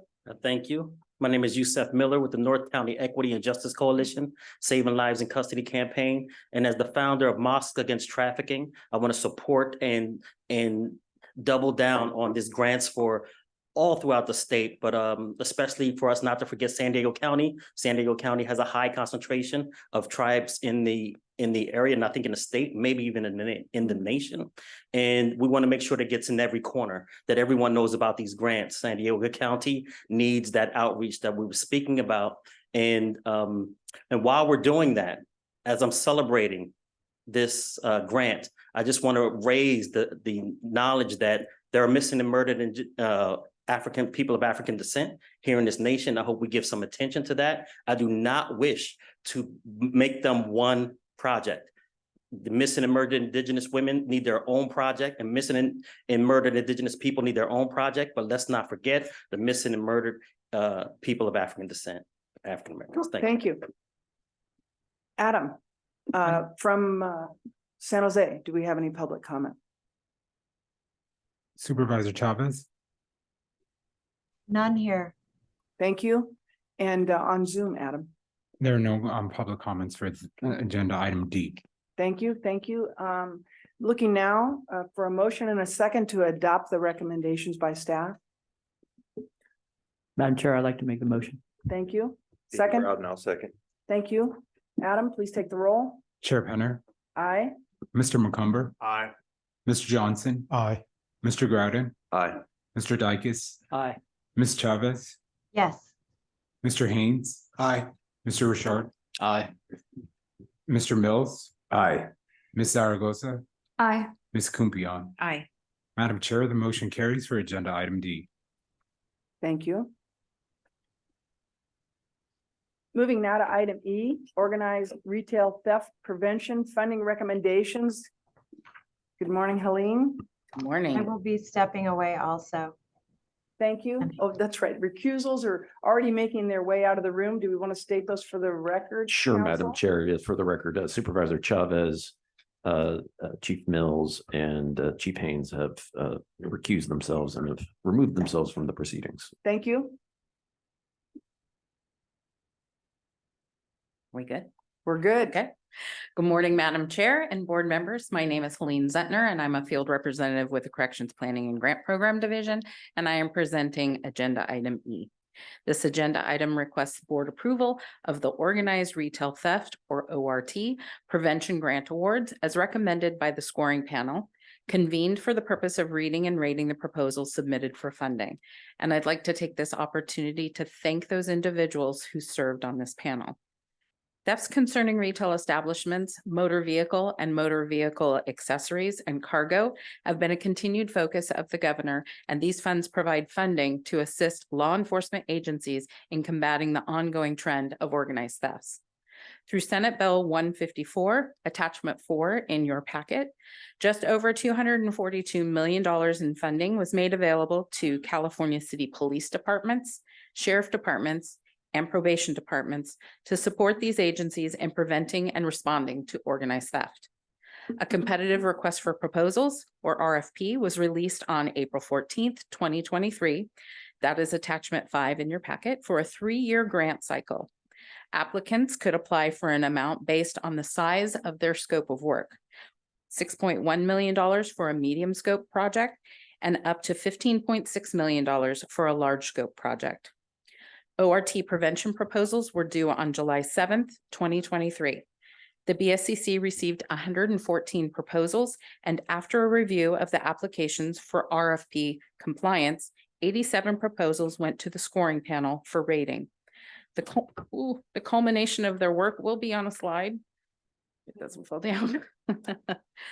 Hang on. That's all right. It's Take your time, no pressure. We have technology experts in the room. All Is it right, not showing? Okay, there you go. perfect. Okay. So the culmination of their work is provided for you, and this item's attachment 2. The large scope proposals are before you, and I'd like to point out that there were 2 proposals that had multi-agency included in their proposals. The next slide will not move. Yeah, but it's not moving. Oh, no, it worked in theory. Well, you know, Okay, but longer anyway. time to look at the large scope proposals while you're. Yes, all 11. Thank you. And as as said before, there we go. Thank you, Sean. When it comes up, there we go. The medium proposals, there were 27 or 26 that will be fully funded and 1 that will be partially funded. If this item is approved, there are 31 police departments and 7 sheriff's offices that will receive funding totaling the amount available in the RFP. So on behalf of the ORT scoring panel, staff recommends that the board fully fund 11 large scope and 26 medium scope top ranked proposals totaling over $241 million and 1 partial award to the next ranked medium scope proposal in the amount of over $400,000 to distribute the full amount of $242,250,000 available for the purpose of preventing and responding to organized retail theft, motor vehicle and motor vehicle accessory theft, and cargo theft. To authorize staff to continue to make awards from the rank ordered list if staff determine during the follow-up award making process that an applicant recommended for funding is ineligible, if a grantee becomes ineligible during the grant cycle, or if the grant award is relinquished during the grant cycle. And thirdly, dissolve the ORT scoring panel upon approval of the funding recommendations. This is the end of my presentation, and I'm more than welcome to take any questions. Any questions or comments for Helene? Yes. Just a couple of questions. There were obviously a large number of grantees, grant requests made that were not funded in this particular initiative. And I'm sure many of them worthy of funding, of course, if, you know, there were additional funds available. If there are any awards that are not spent out in the grant period, will those funds simply revert back to the state, or will there be another round for consideration for? Those funds will revert to the state based on the Budget Act and how those funds are being distributed. Okay. Thank you. Any other questions, comments from board members? Madam Chair, just one comment. I know there are a lot of agencies that may not have received this funding, but I believe the CHP also has a funding source for similar retail theft type operations. So I would encourage, based on some of the public comment that we received, that there still is other pots of money available to pursue organized retail theft. Yes, and I think this is a huge priority of the governor and the legislature, and we're delighted to put this money out into the field, and based on the interest and, continued need out there, we'll see what happens next. But we're really pleased today to be able to award this to so many deserving counties based on the kind of competitive nature of this process. And all right. Any members in the room that would like to comment? I have no members in the room for this item. Okay, looking to San Jose for any comments? Supervisor Chavez has. She's recused, so. And there okay. are no members. Of the Okay, public. thank you very much. And online, any comments? No members online for this item. Okay, after all of that, we now move for a motion in a second. Ian Groudon, I'll make a motion that we approve staff's recommendation. Thank you. Shannon Dykes, I'll second. We have a motion and a second. Adam, please take the roll. Chair Penner, Aye. Mr. McCumber, Aye. Mr. Johnson, Aye. Mr. Groudon, Aye. Mr. Dykes, Aye. Mr. Richard, Aye. Ms. Zaragoza, Aye. Ms. Kumpion, Aye. Ms. Chavez, Mr. Haynes, and Mr. Mills recused. Madam Chair, the motion carries for agenda item E. Thank you. On to agenda item F. Helene is still here. I am still here, And did and it is- recusal still stand? I Counsel? believe Chief Mills and Chief Haynes can come back in for this one, and Okay. Supervisor Chavez will remain recused. All right.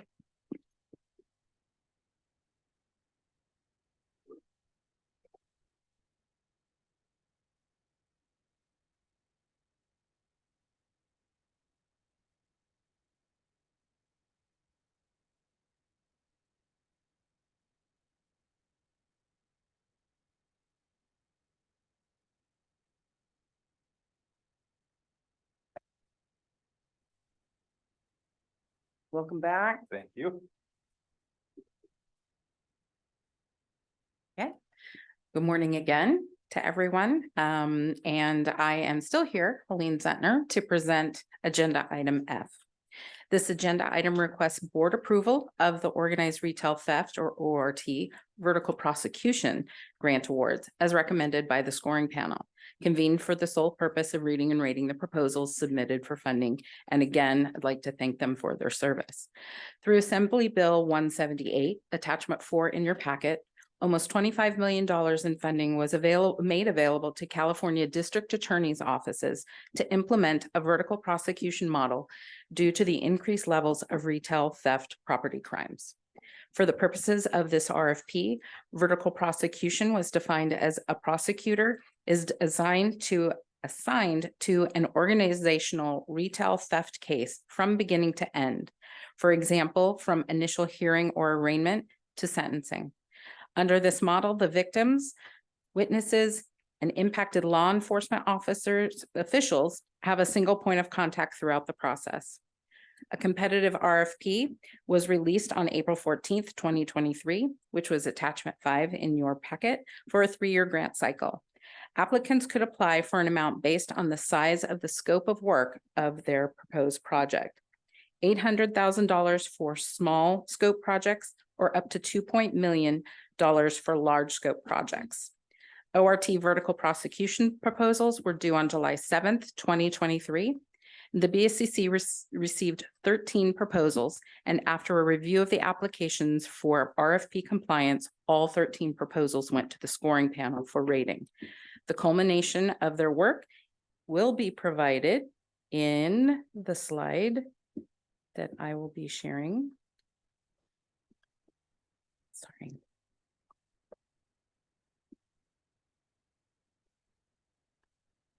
There we go. So if the board approves these funding recommendations that come to over 24.8 million that would be awarded, there would be approximately $3.6 million remaining unallocated from this RFP. So on behalf of the ORT scoring panel, staff recommends that the board, one, fully fund 12 large scope proposals and one small scope proposal totaling $24.8 million for the purpose of addressing increased levels of retail theft property crimes by using a vertical prosecution model. And two, dissolve the ORT scoring panel upon approval of these funding recommendations. At the end of my presentation, I'm happy to take any questions. Thank you, Helene. Any questions, comments from board members on this item? Just a process question. Yes. I've sat on several of these rating and ranking panels over the years, and there was a time where the panels were sometimes encouraged to consider partial funding of awards if we saw the possibility that monies could be moved further down the ranking list to hand out a greater number of awards. I'm curious if that's still the case, or if it's more the process is more about fully funding requests and not really parsing them. Correct. Well, for this agenda item, we only had 13 applicants, so there were no partials and no way to go down a ranked list for the remainder. For other grants, it is the practice that we fully fund those applications as designed because of their scope of work, the amount in their budget that would be required for that scope of work, and to go back to all the applicants to reassess for a lower amount of dollars to have more be funded would be quite a process, but could be discussed during the ESC process of how to run that actual RFP. Thank you for engaging me in the new guy question. Appreciate it. New guy question allowed. Anything else from the board? Adam, moving to San Jose, do we have any questions or comments? And there are no comments. Thank you. And to the room, back to the room. I have no public comments in the room. Okay, thank you. Thank you, Helene. Looking now for a motion and second to adopt staff's recommendation. Motion to adopt staff's recommendation as presented. Thank you. Second. Thank you. Adam? Chair Penner, Aye. Mr. McCumber, Aye. Mr. Johnson, Aye. Mr. Groudon, Aye. Mr. Dykes, Aye. Ms. Chavez recused, Mr. Haynes, Aye. Mr. Richard, Aye. Mr. Mills, Aye. Ms. Zaragoza, Aye. Ms. Kumpion. Aye. Madam Chair, the motion carries for agenda item F. Thank you, Adam. Moving now to item G. Good idea. Thank you. And this is a dual presentation. I think I'm just going to hijack this one fully. I'm sure. Remain seated. Before you- Ms. Ganter. Or Ms. Gancher will tag in at some point. Well, before you do that, if I may, Madam Chair, I just really want to give a huge shout out to Helene Zentner. Oh, She worked yes. so hard on that grant and I Thank you, really thank you. appreciate it. Thank you. Yes, Madam Chair, agenda item G is a follow-up agenda item and which reflects ongoing discussions that the board has had with staff along with the Youth Law Center in terms of looking at how our corrective action plan process works when we are dealing with the juvenile facilities.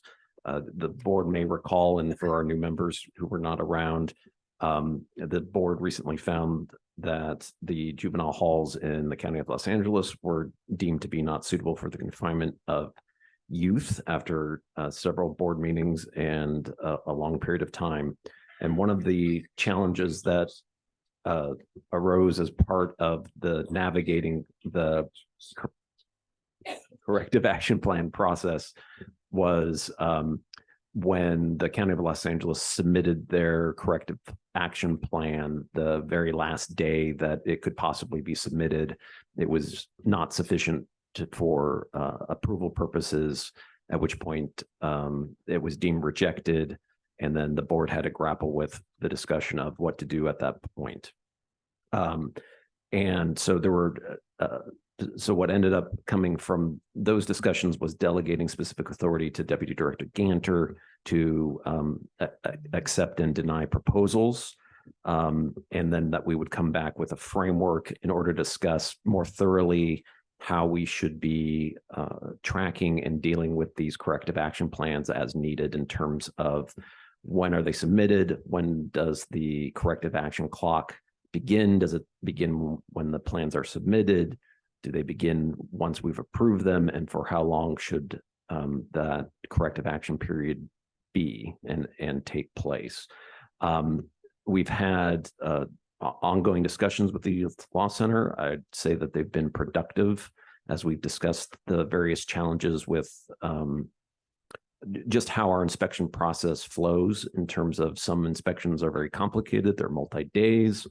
Some of it involves gathering paper very early before doing a physical on-site inspection. And again, things we've been discussing are things like when an item of non-compliance is known, when does the clock start? Is it when the facility is notified about it? Is it when we issue our initial inspection report? Is it when we issue our follow-up full inspection report and things of that nature? I'll just say that the discussions, again, have been ongoing, productive, probably more complicated than I think we were expecting. But we're trying to come up with a good process, a transparent process that we can come back to the board for more approval. What you have in front of you in terms of agenda item G and the attachment that goes along with agenda item G is just sort of a very high level summary of how we're looking at tracking these dates right now, for your review, for your discussion, for feedback that we'd entertain at this point. But for today's item, I would say that we're not seeking approval of this, of the attachment, and we're going to continue our discussions and try to bring back a full recommendation in November.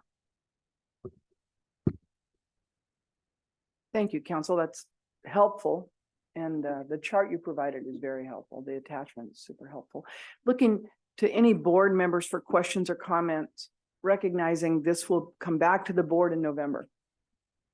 I have a question. If a county submits a corrective action plan on day 60, what is the time frame for approval of that corrective action plan? Is there a specific window? So the statute provides that the plan must be filed and approved before the 60 days elapses. And so the challenge is making sure that there is a sufficient window to provide meaningful review and approval.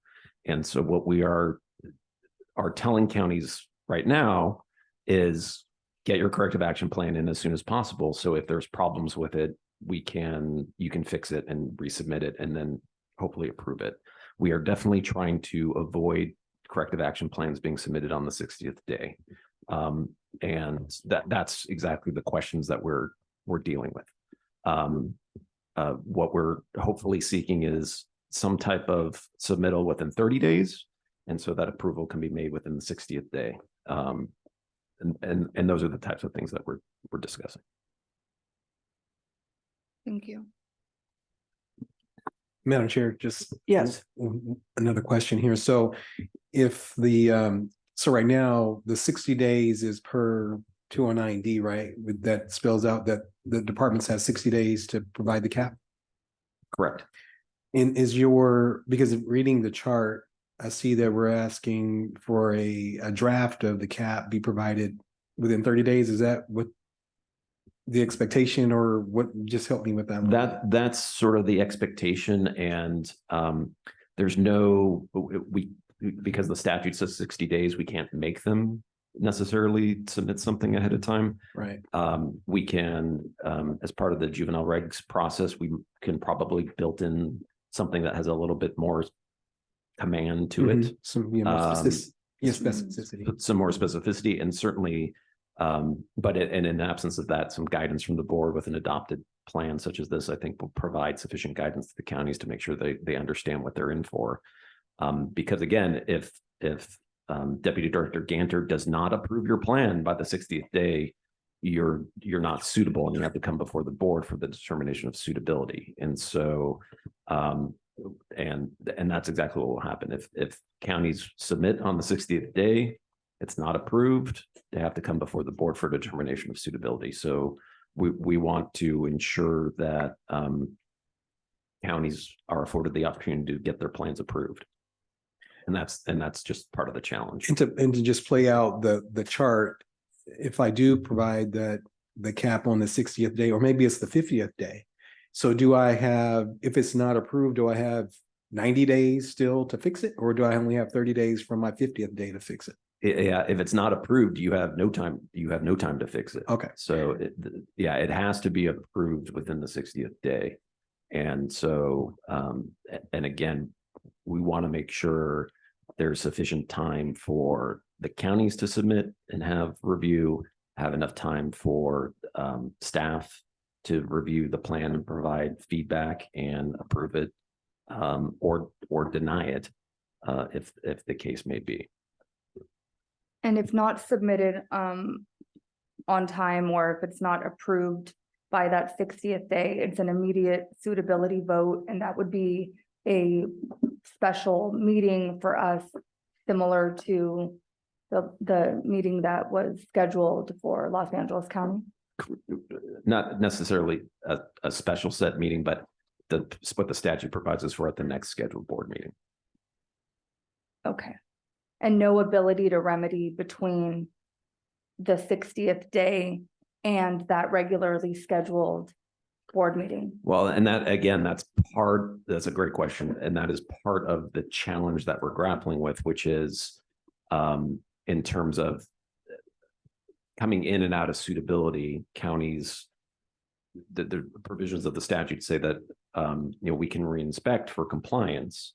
And so really in that window, if they miss the 60th day deadline, their only remedy is to be in fully compliance by the time the board meets again.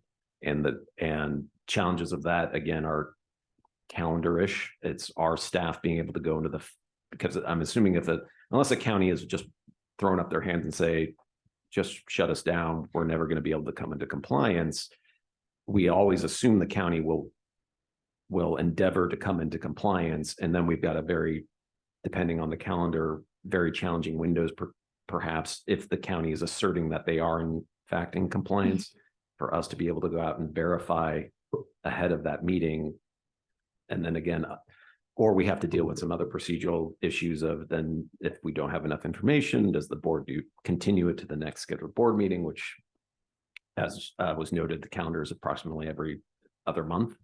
And again, just provides additional challenges for the board to provide the appropriate level of review. Is there an explicit right to that reinspection within that window of time from the 60th day to the scheduled board meeting and vote on suitability? There's no entitlement to a reinspection for the county, but the presumption, I mean, I don't want to speak on behalf of the board, but I would assume if a county is within compliance and is back into compliance, the board would not want to find that facility unsuitable. But we wouldn't be able to make a staff recommendation unless we had knowledge on the ground that we could confidently make that recommendation that the facility was in fact back in compliance with the minimum standards. And then once declared or voted unsuitable, then it's over. So then so what the statute provides is that within 60 days that the facility is no longer suitable for the confinement of the youth. And so within that 60-day period, you would expect the county to have to vacate that facility. What we did with a prior finding of unsuitability with Los Angeles is within that 60-day vacator window, we did go back and inspect, found that they were in compliance for the one thing that was left that was out of compliance, that brought them back into compliance temporarily, and then found them suitable, and which didn't last very long. But that's, but in that 60-day window, again, if we can't re-verify and re-inspect, the expectation is that the facility will be emptied by that 60th day. Okay. Thank you. I guess I have just one last question, Aaron. So if we get to the 60th day and it gets accepted and the field rep comes back out to verify that what the cap that was submitted is actually happening on site. And then there is a subsequent finding of something new. Do you have an additional 60 days to address it? Is that correct? So I'm going to say yes, assuming it is different. Right. So, which again, an example would be Los Angeles again, where we went out to the field to check one thing and something else was wrong. Correct. And in that case, what we did was we issued an initial inspection report, the IIR, which then started a 60-day clock for that particular item of noncompliance. So yeah, that's how what we would typically be doing is for items of noncompliance has to track to an individual IIR. So the county is noticed of the particular deficiency, has an opportunity to correct it. And those are the timelines that we're talking about. Okay, thank you. Do the discussions with Youth Law Center include feedback on this specific chart? Yes. And so we're continuing to have discussions, which is why we're asking not to adopt this chart today. And those discussions are ongoing. Thank you. Any further questions, comments? It's a bit of a, yes, Supervisor Chavez. Thank you. First of all, thank you for the chart. That was very helpful. I'm interested in understanding how the framework would assist the staff in making recommendations to the board where the options are really challenging. And I'm thinking about LA relative to what we've learned, but I'm just wondering, is there another box here that needs to be added in terms of the corrective action that's necessary and how the board should be thinking about this as a continuum of response? I'm going to look to Director Ganter if she has any thoughts on And that. while Allison's coming up, I think Supervisor Chavez, I think what you're suggesting is more of sort of a flow chart. If we could just sort of imagine that some kinds of corrections are relatively easy, others are very complex. So to kind of have offshoot, easy ones go the easy route, more complex ones need more review. Is that kind of what you're asking about? Yes, that's a very important part of it, Katie. And the other, so that's one. And then the other is, to your really important point, for example, if we see something that looks extremely challenging, that requires the institution we're engaging with to have options for placement, for youth or adults, doesn't it make sense that earlier on there's a request for that, and frankly that you mandate a draft in 30 days, even if it's a draft, so that you understand the capacity of the agency you're dealing with in a more in-depth way, instead of frankly you and or the board being surprised. So I understand you're saying you would like a mandate within the 30 days of the 60-day time period. And I think that's where council stated we don't have the authority to mandate. We would like it in 30 days. And I think the regs process may help us with that. Yeah. Understanding the statute allows for the full 60 days, but the verifying of completion or adherence with the cap will take staff time to do. So that's where we are struggling with trying to adhere to the statute, comport with the law, and logistically be able to execute the duties in a proper time and way. which is why this is taking a great deal of time to sort of tease out. Yeah, and I'm actually splitting it a little bit to say that not the final be prepared, but that the draft be available to the staff within 30 days, that a draft response. That's exactly what we're proposing. we hope. Supervisor Chavez All right, is thank you. strongly in, without the force of mandates, strongly encourage in the strongest terms possible to submit a draft to us, by day 30 of the 60 days. Yeah, and I think any executive in a probation department that was faced with this conversation would understand the benefit of adhering to the 30-day strongly suggested timeline. So we would hope for that. I don't know how we're going to actually execute that very thing, because a corrective action plan without verification isn't suitable for us to move forward with. This board would not accept that.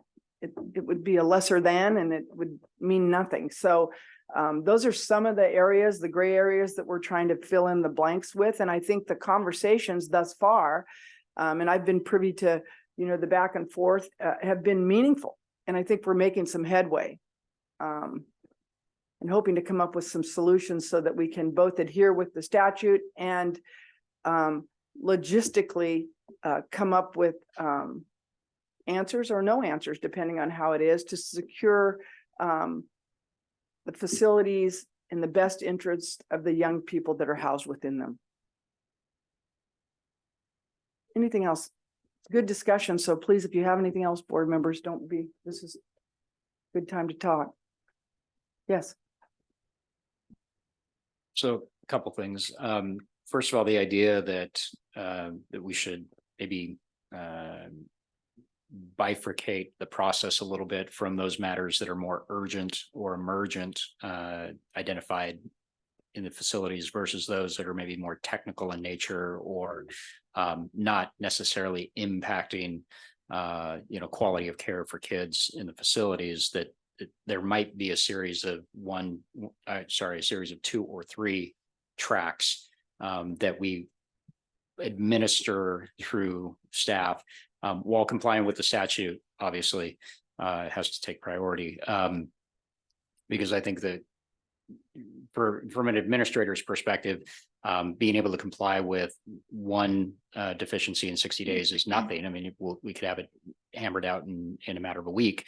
And other issues are going to take that full timeline, and we would want to stay engaged on a weekly basis to make sure we were on track, to make sure that we didn't get to that 60-day mark and find ourselves still in non-compliance and facing the board just because we were off track and didn't know it. So I think that maybe refining the process, refining the flow chart a little bit to accommodate for that might be in order, certainly worthy of additional discussion. I also think, conversely, now as a board member's perspective, ensuring that those things that are more urgent or emergent don't procedurally provide for a window that's closer to like 6 months for these issues to be dealt with. Because if you tabletop this out a little bit, somebody's found in non-compliance, is given 60 days to come into compliance. Board meeting is held just prior to that mark. They get to that 60-day mark. They're found by their field rep or that they're out of compliance. No, you're not going to receive my support on this. It's another 2 months for a board meeting.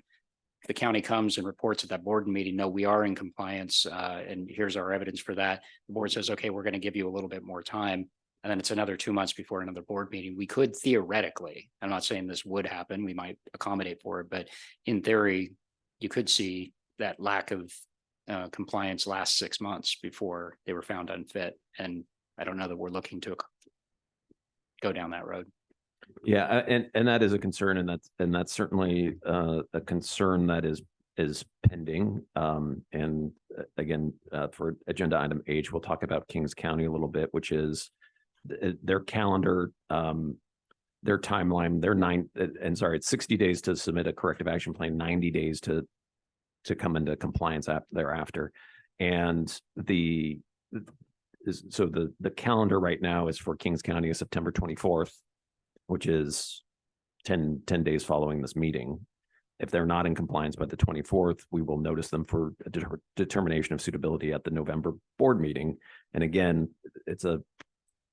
because of where the calendar falls, there may be, there's a lot of time from now until November.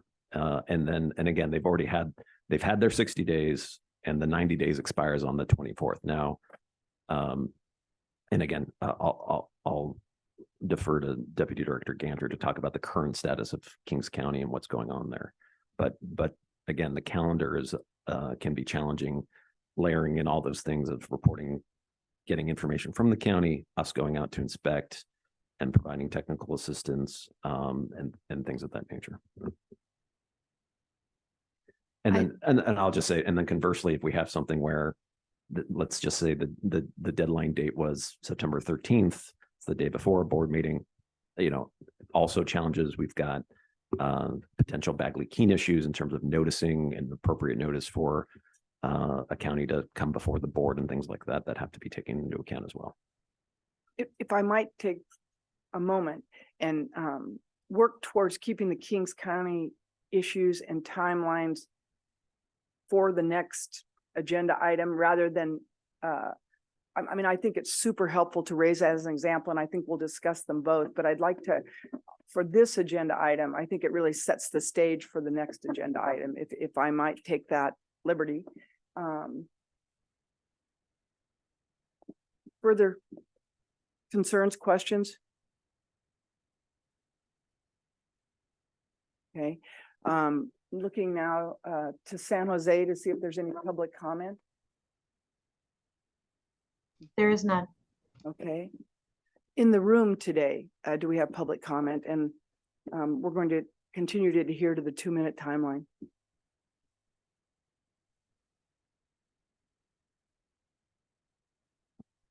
There you go. Sorry, my name is Erin Palacios. I'm with the Youth Law Center. I'll start by saying I do hope there's going to be a future opportunity to address the board at more length since we're in these long conversations. We received the chart when it went up online yesterday. We have had discussions with council and staff, and I appreciate that and appreciate that they followed up with us. I will say that there are a number of problems in this chart that would lead to immediate violations. For instance, there is not an immediate notice required when noncompliance is discovered. An example from Riverside, in its most recent noncompliance, it was discovered in July, it was noticed in November. That's too long between discovery of the issue and notice to the county. The other problem I have is that if a county cannot pull itself together to submit a cap that can be approved, it should not be waiting until the next board meeting to get a notice of unsuitability. It's an automatic, as a matter of law, unsuitable facility at that point in time. The statute does not allow it to come back before the board for a determination. The board cannot determine that it is suitable. It is automatically unsuitable and should get an immediate notice.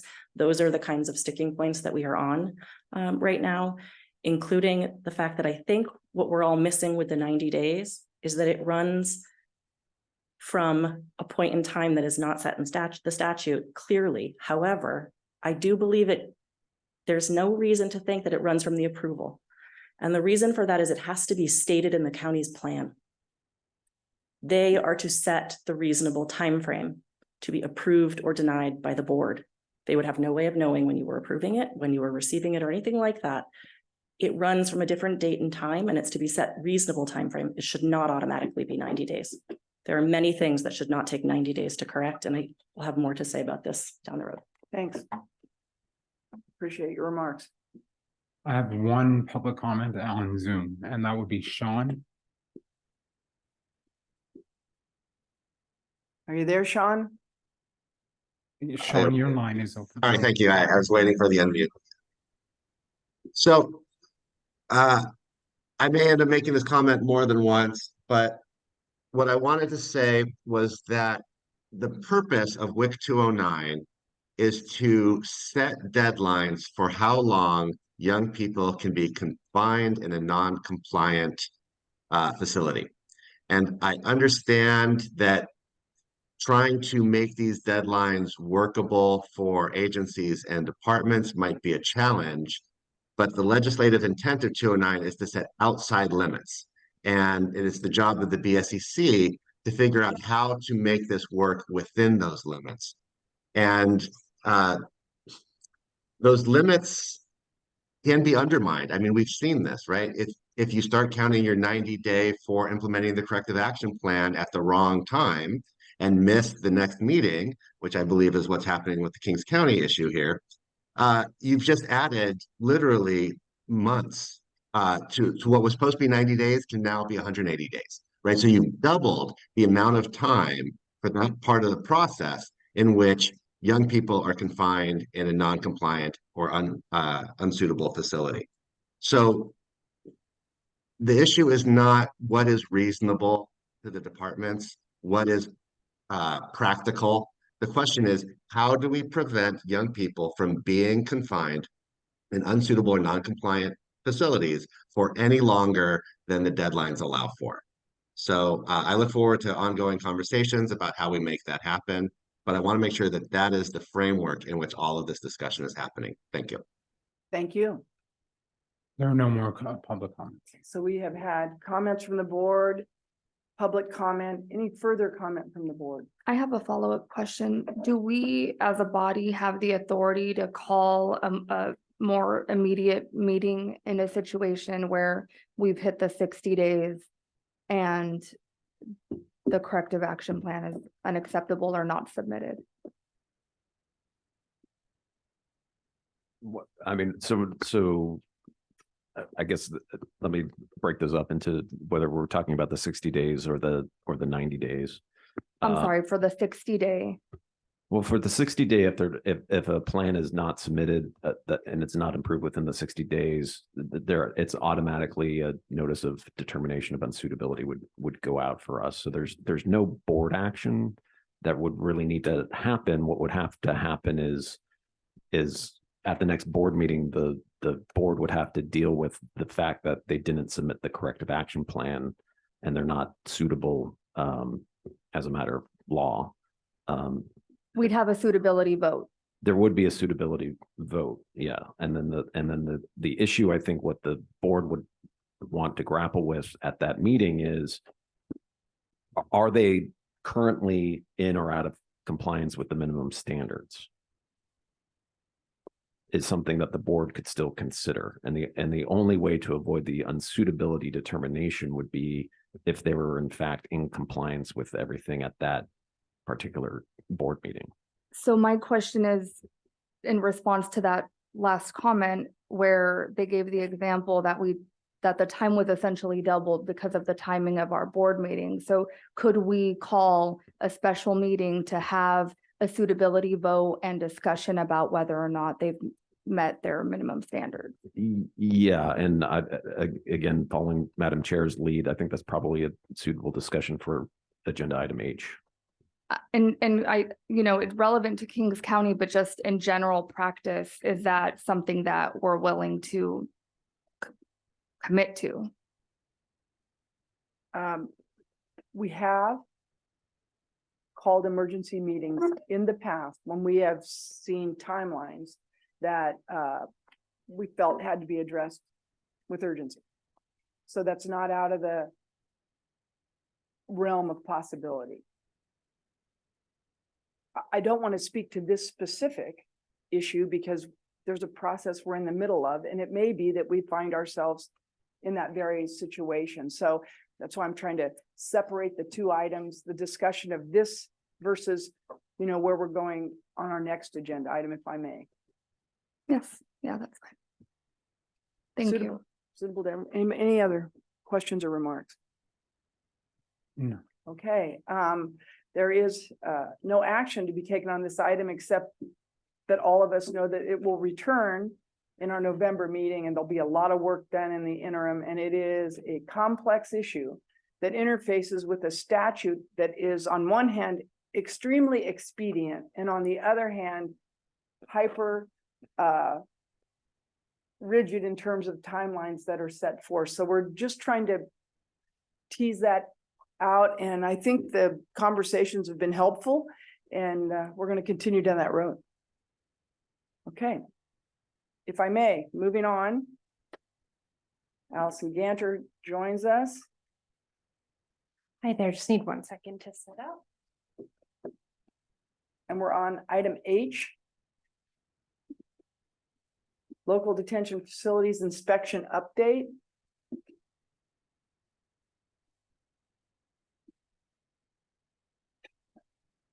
Is that?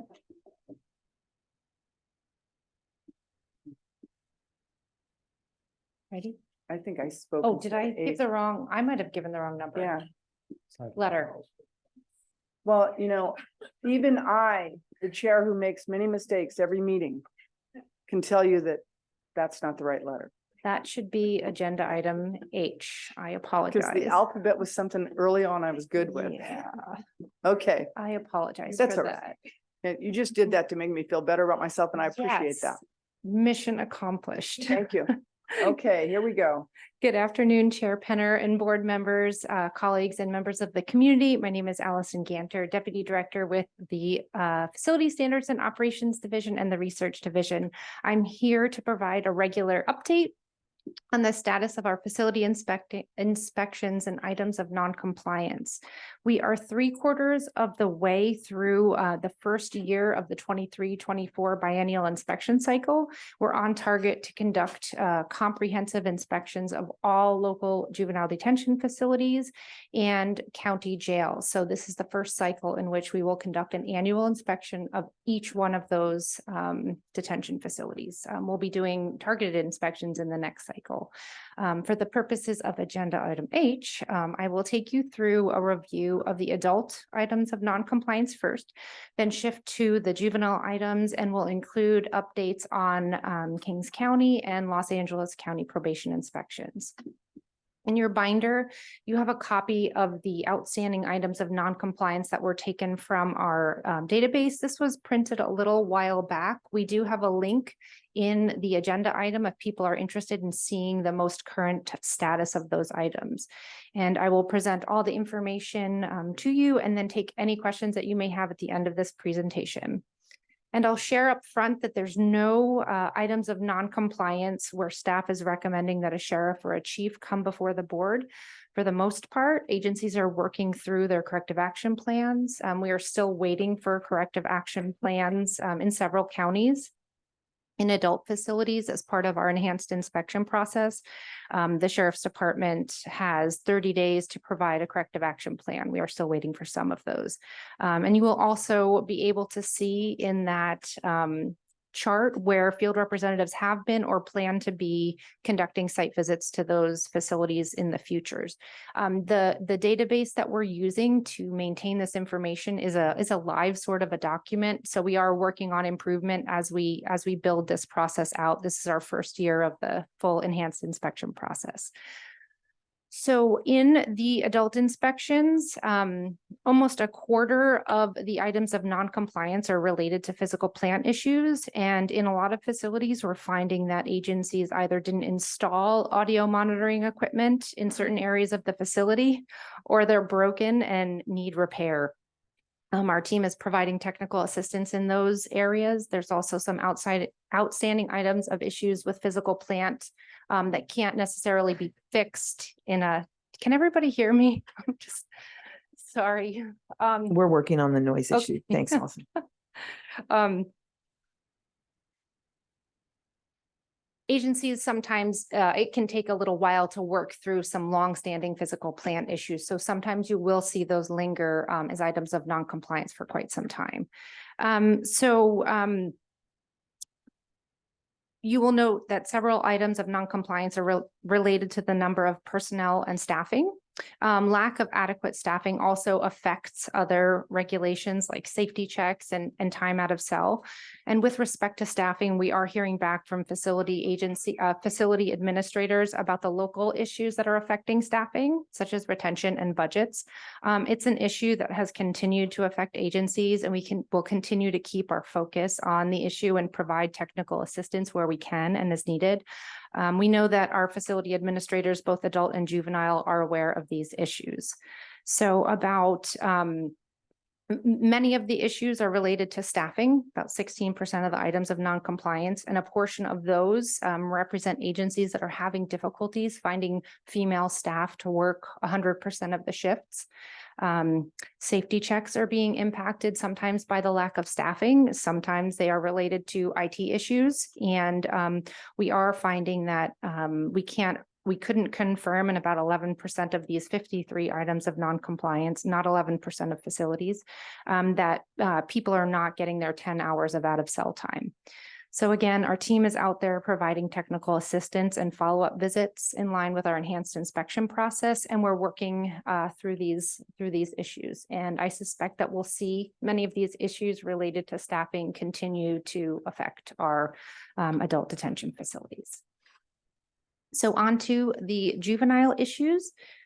Oh, sure, go ahead. Mind real quick on the adults, have the staff completed all the inspections on all the facilities, or is this just a portion of them so far? Not yet. We're about 3/4 of the way through. So there's about 53 items of noncompliance represented. I don't know the number of the counties, but those are just the items of noncompliance that are still outstanding this year, and they'll drop off and they fall to the bottom of that list as they're corrected. Thank you. Sure. Any other questions about the adult facilities? So on to the juvenile issues, we have 3 counties where there's outstanding items of noncompliance, and those are San Joaquin, Kings, and Los Angeles. We are still waiting for San Joaquin County's corrective action plan. They still have some time to get that to us.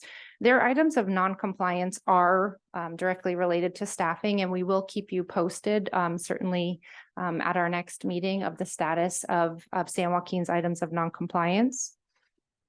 In Kings County, it worked. Okay. So in Kings County, their 90 days for completing corrective action is September 24th, which is 10 days from now. Our team is working with the agency. She's conducted several site visits to confirm progress toward corrective action by the state. You can see those dates hopefully in the comment section on our our database there. Our inspector is actually on site today. She is hopeful that at least one of the items will be remedied today. We're confirming that the documentation we received about the program's recreation exercise today remedies that issue with section 1371. We'll know more about that later today when she finishes her site visit. The other 3 items of noncompliance are interconnected. We know that the agency is working toward compliance, and we have no reason to believe that they're not trying to meet that commitment of correction 10 days from now, September 24th. As Mr. McGuire mentioned, if they are not compliant on September 24th, we will notice them for a determination of suitability at the November 2023 meeting. And we will continue to keep you posted about Kings County and the process through compliance with or working through the Welfare and Institutions Code process for corrective action. Go ahead. Just to clarify, so they submitted a corrective action plan that was approved, and now they're in that 90-day window near the end of the 90-day window to implement that corrective action plan and come into full compliance. Yes. Correct? Yeah.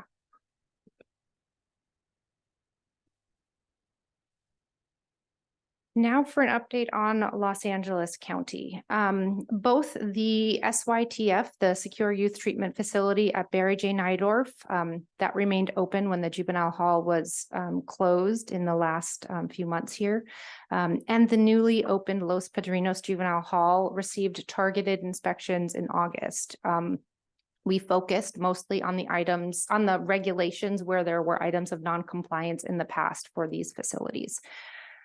Both agencies were found out of compliance for many of the same issues that had affected the facilities in the county over the years, and the same issues that led to the determination of unsuitability in Central Juvenile Hall and Barry J. Nydorf Juvenile Hall, and ultimately led to their closure.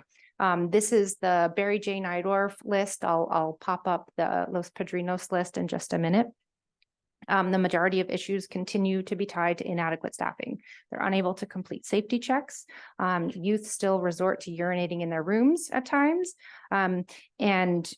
Policy manuals have not been updated and staff have not been trained to specific portions of the updated manuals significantly. The use of force is one of those issues. So with respect to timeline, I'll just leave Barry J up for just a moment. You can look through staffing, training, policy procedure manual, safety checks, orientation, use of force, and that's related to not being trained on a new manual, new policy rather, searches, education program. Young people are still not getting to school on time. Programs, recreation, exercise, discipline. Again, even though these are different facilities, different than Central and the juvenile hall, Barry J. Nydorf Juvenile Hall, they are the same issues. You can see that they are pretty much the same over at Los Padrinos, working through fire safety plan issues there, and also the use of restraints for movement and transportation within the facility. So the same items plus a couple of others. The county is required to have an approved corrective action plan on file by October 10th. That's for the SYTF, and October 18th.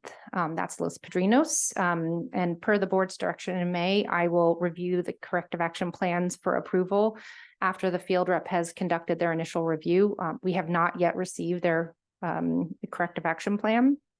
What we are looking for in a corrective action plan, and some of that is in some of the material in the actual item G. What we're looking for in a corrective action plan is that it clearly outlines the action that's going to take place within that reasonable amount of time, not exceeding those 90 days, clearly stating when it will be corrected. And we're looking for action that we can inspect for that shows compliance. Typically, that's a policy update. Those are something that can be done at any time following the inspection. We're looking for staff training when policy is updated, self audits. Sometimes it's a construction, a repair, or a remodel, recruitment or reassignment of staff. And then always, again, the ability for BSCC staff to conduct that reinspection within the reasonable time frame and be able to see that those things take place. There's policy updates. We have documentation of staff training.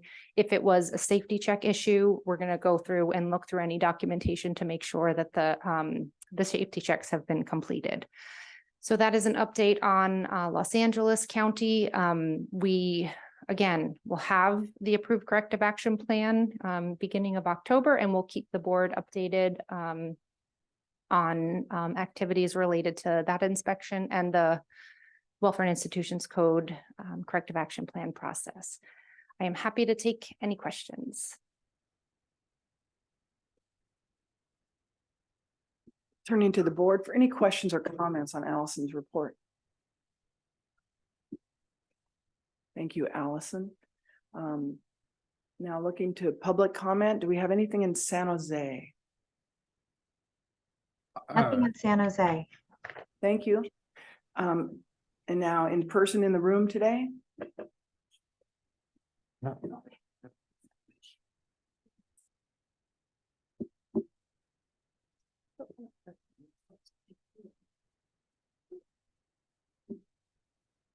It's okay, Erin.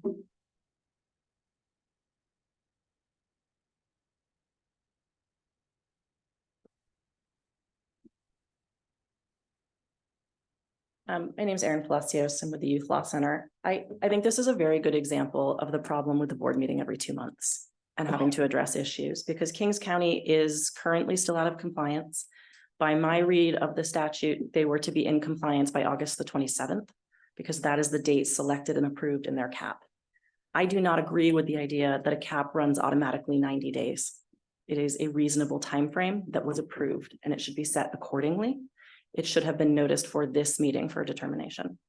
And for that reason, we've asked that you consider or actually set a meeting sooner, as in October, to have it come back before the board to address suitability. It should not be remaining outstanding, particularly with room confinement, separation, programs, recreation, exercise, and suicide prevention outstanding. Those are huge issues for young people in a facility, and they should not be left unaddressed. There are also issues that for Kings County have been in existence for years, including in the records from this board from prior years when they were not issued non-compliance.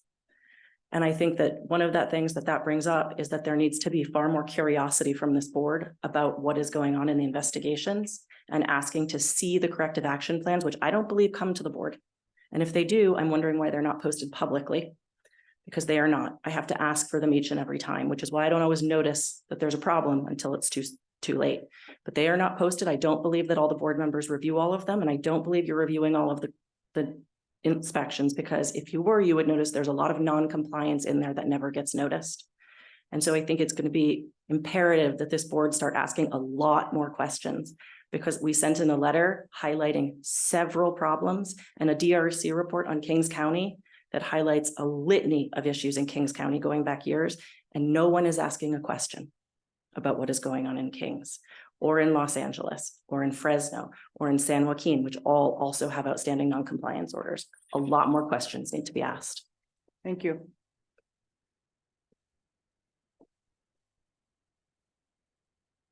Good afternoon, Nancy Juarez with the Center on Juvenile and Criminal Justice. I'm shocked that there's not a requirement of immediate attention when we know that there's a crisis across the state in LA, Los Angeles to Kings County. It doesn't matter if it's a small county, a large county, red or blue. There's a crisis within our facilities. Process is important, and I appreciate the discussion around it, but I'd like to highlight what it really means when a county is out of compliance. It's more than paperwork or bureaucracy. As a board awaits 60 days for a corrective action plan, or then the 90 days that follows, it means that a son was lost in Los Angeles County in the same Barry J. SYTF unit that is found out of compliance today, under the same conditions that young person had lost his life under. In Kings County, when a child is vulnerable enough to share that they're feeling low, that they're feeling depressed, or that they'd like to take their life, it means that they're locked in their cell for hours and in a wrap with no programming or access to outside. In Kings County, youth at the detention facility are not provided with decontamination wipes when they're sprayed in the face. And this is affecting youth with disabilities the most. They've even shared, the young people there, that they dunk their heads in the toilet because they're not provided with decontamination wipes. A young person reported, when I tried to take some cookies to my room, the guard slammed me to the ground, cuffed me, and made me lay on my stomach until he removed the cuffs. How is this not immediate attention? How are we not putting immediate attention to this?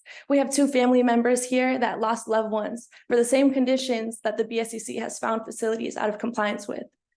This is a crisis, and I hope that the board really take this into consideration in the Title 15 and 24 process, that we create standards that we actually abide by, that we hold counties accountable to. Thank you. Thank you.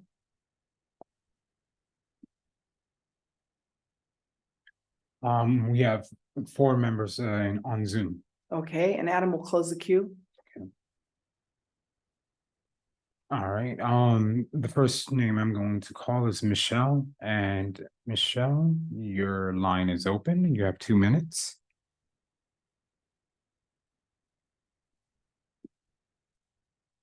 Are you there, Michelle? Let's come back. Okay.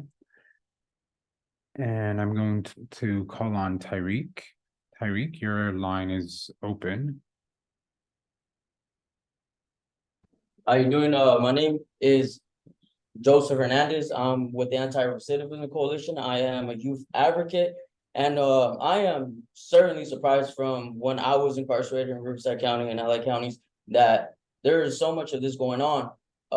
My touching subject I want to touch is on education. So when I was incarcerated in one of these facilities, I found what helped most was positive outcomes from going to school and stuff like that, instead of just being confined all day and stuff like that. So being able to receive another program that I was willing to be actively working with and actually programming inside was my benefit from going to school. So that could be a solution that we could do for programming and education.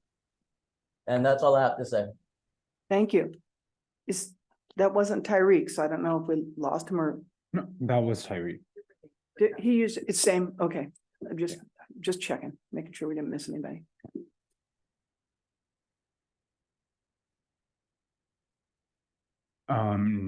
Next, I just have a iPhone. So, okay. iPhone, you have 2 minutes.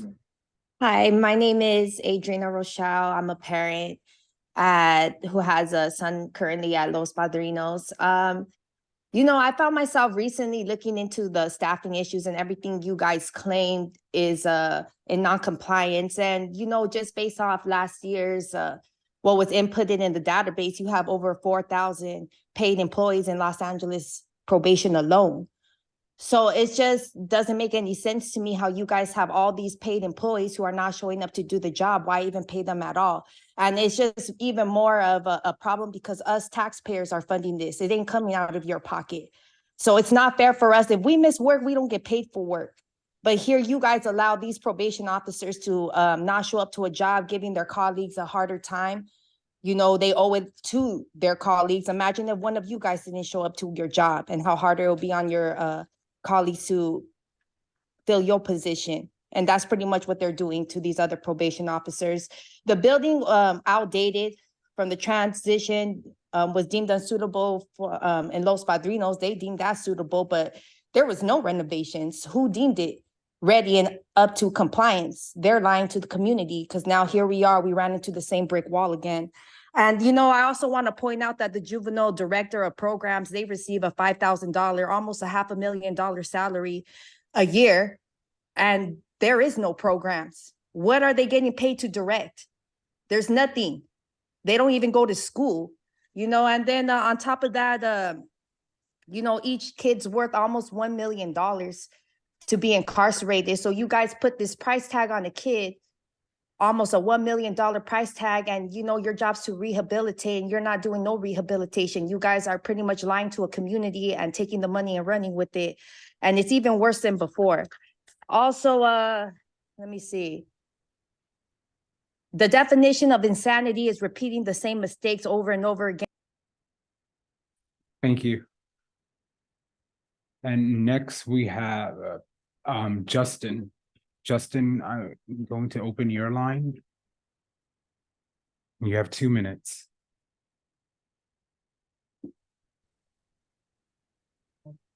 Justin, your line is now open. Yes, thank you. I'd like to yield my time to Adrena Rochelle, the parent who was just speaking to you. Her son is currently incarcerated in Los Padrinos in Los Angeles. Los Padrinos is an unsuitable facility, like she mentioned. There have been findings by the BSCC inspector that probation has been lying about the suitability of these facilities. We're asking that you declare a crisis and a state of emergency and decarcerate all eligible youth. Adrena, go ahead. The definition of insanity is repeating.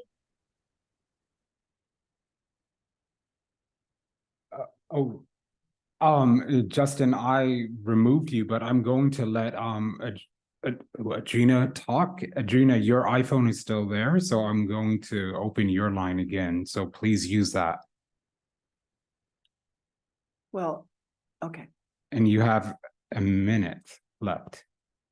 Go ahead and talk. Are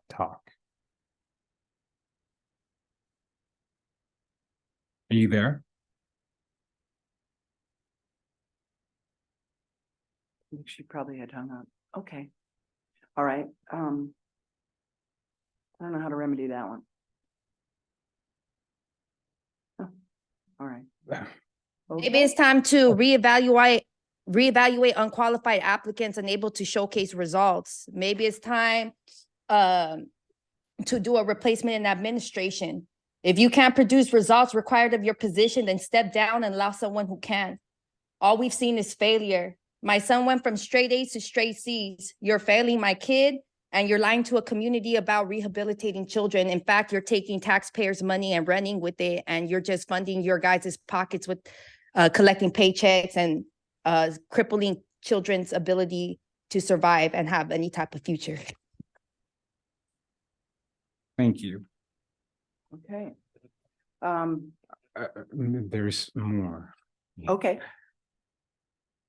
All right, next, we have Lena. Lena, your line is now open.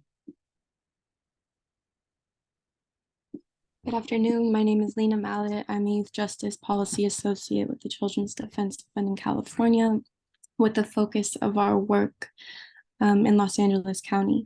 In September of 2021, Barry J. Neidorff and Central Juvenile Hall were found non-compliant and unsuitable for youth and young people caged in their facilities. Despite it being known for years, the LA County probation is operated this way, fostering environments of violence, abuse, and intimidation. Over the last 2 years, our communities and other counties alike have watched diligently as this board has chosen repeatedly to fortify and expand the discretion of entities you all were appointed to check. This board has failed to meet and deliver on its highest and most delicate responsibility to enforce Title 15 and 24 minimum standards, which are shamefully inadequate to begin with. Youth in Los Angeles are being shuffled between facilities that peril them with the same harms and abuse. The list shown just minutes ago is outrageous. The conditions that allow for the death of a young person at Barry J. Neidorff exist at Los Padrinos the same way they persist in Kings County, in San Joaquin, and in most other counties across California. The current conditions require immediate action. The lack of urgency and direct oversight over probation departments and the respective county agencies indicates that young people's safety, their survival, and their ability to return home healthy is not, in fact, a top priority. When looking at the composition of this board, one packed with law enforcement officials whose directive is to maintain funding monopolies and existing carceral practices, it should be no surprise. Young people are suffering under your eye. There's no sense of urgency when people are suffering, overdosing, and dying under your supervision. Please address this as the crisis that it is. Thank you. Thank you. Okay, we have 3 more. The next one will be Melinda. Melinda, your line is now open and you have 2 minutes. Hi, my name is Melinda Kakani. I'm also with the Children's Defense Fund, and I happen to sit on the Probation Oversight Commission here in LA County. I'm really at a loss for words because this body has watched LA County's facilities cycle in and out of compliance for years, not just since 2021, well before that. And the only folks who pay the price for that are our young people. They're the ones who come home harmed. They're the ones who pay the price when their hurt results in hurting others. They're the ones who pay the price when they're cycled to adult carceral facilities. Nobody sitting around this table pays the price for that. Historically, you all have just rubber stamped whatever it is that counties have provided you by way of corrective action plans. There's been no meaningful follow-up. There's no meaningful process by which those plans are approved, by which those plans are shared, by which those plans are deemed acceptable, unacceptable. How many times are LA County representatives going to show up and say, we've got it right this time. We're going to do it this way this time. And yet here we are, finding ourselves in the exact same place that we were just a few months ago. And the response to that by LA County was simply to play musical chairs with our young people. Just shift them from one facility to another, only so they could be subjected to the same harm. When I was at Los Padrinos a few weeks ago, young people were not experiencing regular mental health care. In fact, their mental health care was taking place in the day rooms in a full-on public setting in front of their peers. Young people were not going into classrooms. Young people were not getting regular rec time. Young people at most were seeing their families for 30 minutes after families had waited hours on end. Room confinement, safety checks, none of the things that ensure the safety and well-being of our young people are happening. This is urgent. This is a crisis. Thank you. Next we have Sean. Sean, I'm going to open your line. You have 2 minutes. Thank you. Yes, I forgot to introduce myself last time. I'm Sean Garcia-Lays. I'm co-executive director of the Peace and Justice Law Center. Also, along with Ms. Kakani, I am a commissioner on the Los Angeles County Probation Oversight Commission. Let me say first on the subject of Kings County, I'm looking at their corrective action plan and it says it will be done by August 27th, which would make this the first meeting after that deadline. And so it should be on the agenda. But moving on, what I really would like to talk about is Los Angeles. And what I am concerned about most with respect to the BSCC is that you are going to be given a corrective action plan that says the department is going to do all the things that it has been saying and trying to do for years. And you're going to be left with deciding whether or not to approve a plan that clearly won't work, that has been tried before and failed. So that's something I just want everybody to be prepared for. On the other hand, there are things that could be done that have not been tried before that could make a difference. And I hope you will join me in urging the LA Probation Department to write a corrective action plan that focuses not just on looking like paper compliance, but rather really addresses the youth to staff ratio. There's been a lot of talk about how do we increase staff to be sufficient. And I think that's really an impossible task in the short run. But the other task could be how do we reduce the population to a small enough number that the staff we have can adequately supervise them. And that's what could be in the corrective action plan that I hope that you will urge. How do we reduce the population? Just yesterday, I was in intake and they brought in a young person who had his community detention terminated because he was late for school too many times. We just don't have the capacity in Los Padrinos to be confining people who are late to school. Thank you. Madam Chair, that concludes the public comments for this item. Thank you. Any questions, comments from board members? Yes. Annalise. I have a question. I have a few questions. If Kings County selected August 27th as the date that they believed, they could submit a corrective action plan by, why is it that it was extended to September 24th? How did that happen? So Kings County in their corrective action plan indicated that they would complete certain milestones by August 27th. They did not indicate that they'd be fully in compliance by August 27th. They indicated that some training would be completed by then. And so we do not look, I'm speaking for the staff, don't view it as their due date was August 27th to come into compliance, which is why they're not on the calendar for a determination of suitability. Okay. And the letter that Youth Law Center submitted was incredibly helpful because I didn't have before me the timeline or any correspondence or how it is that extension happened to give them the full 90 days. Could we create, like, I have to go back and look back and be able to say the issues of non-compliance today are the same from 2021 or 2022 or whatever, without the chronology provided in this letter. I don't have a place as a board member to go back and take a look at that historically chronology, but also the current inspection chronology and timeline. Is it for transparency purposes as a board member, but also for the public to be able to track? Can we create, I know we have the smart sheets that show the different colors and how they've moved from non-compliance to compliance on certain issues, but just to be able to track the timeline, I think would be helpful. Is that something that we can create? Yeah, and I think, I'm going to look at that we can provide the statuses more clearly in terms of the timing and the submittals and when the initial inspection reports are issued, so we can chart those out and have those available. Okay, and even just transparency in, I understand that your reading of the deadline they provided, and I don't think I have the document that shows that they self-reported that they would be in some level of compliance, I don't even know what to call it, by August 27th. But even, you know, that correspondence, is that something that could be available to board members? Sure.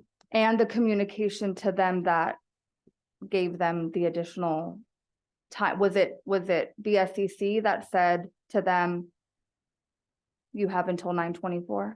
Yeah, so we sent them a letter. The approval date on that we provided was for the September 24th date. I have to subtract 90 days and go backwards and remember when it was issued, but it was based on the approval date. What prompted that extension of time? I think, and I'm going to look again to Director Ganter in terms of, you did not, Allison, I don't believe you received the report and the final report until June 20. Am I not on? Okay. And we are building this process. You know, this was I believe the first corrective action plan that we got after the May decision to create this process. I received the corrective action plan from my team on the 22nd. There were edits to be done to that corrective action plan. The due date was the 26th, I believe. We got it on the final on the 23rd. It was approved on the 26th, I believe, and that was the 90 days from the date of approval. Correct, June, apologies, yes. Okay. And that, so the corrective action plan, again, just working through process, and we'll, you know, get to those points, but the letter that we sent to the agency responding to the corrective action plan and giving them those 90 days is on our website with our inspection reports. Had we not offered that extra time, I'm surprised Kings County didn't request it themselves, but had we not offered that extra time, then we would be here for a suitability vote. Is that I right? think, well, We didn't offer Right. extra time. I Thank think that's the clarity we need Correct. here. We did Okay. not offer. They self-imposed a portion of their cap, a milestone for themselves. We did not consider that a complete submittal of a cap, and hence move forward with the statutory timeline. No more than we can be subjective about timelines that anyone else wants us to impose. We comport with the statute. So we didn't extend anything. We worked, we did our agency work, which takes time and has to be improved, and, you know, was the shift of the 3 or 4 days I think you referenced a few minutes ago. And then we set the 90 days, and we have not changed that. We have not allowed them anything additional. And I think there's confusion about them indicating, oh, we're going to have one component of a cap completed by this date. That's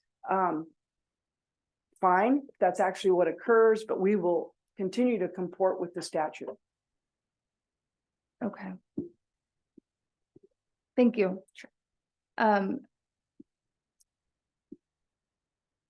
In light of the September 24th, 90th day for Kings County, and if I have the dates right, for Los Angeles to submit their cap as October 10th for the SYTF and October 18th for Los Padrinos, can we not call an emergency meeting after that October 18th date?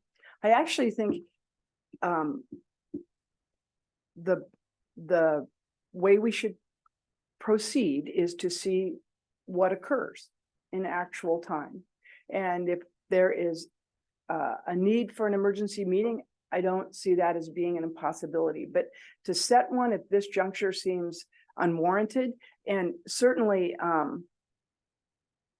you know, very difficult to do with, you know, all of the moving parts associated with what we're doing right now. So I would ask for your deference in that.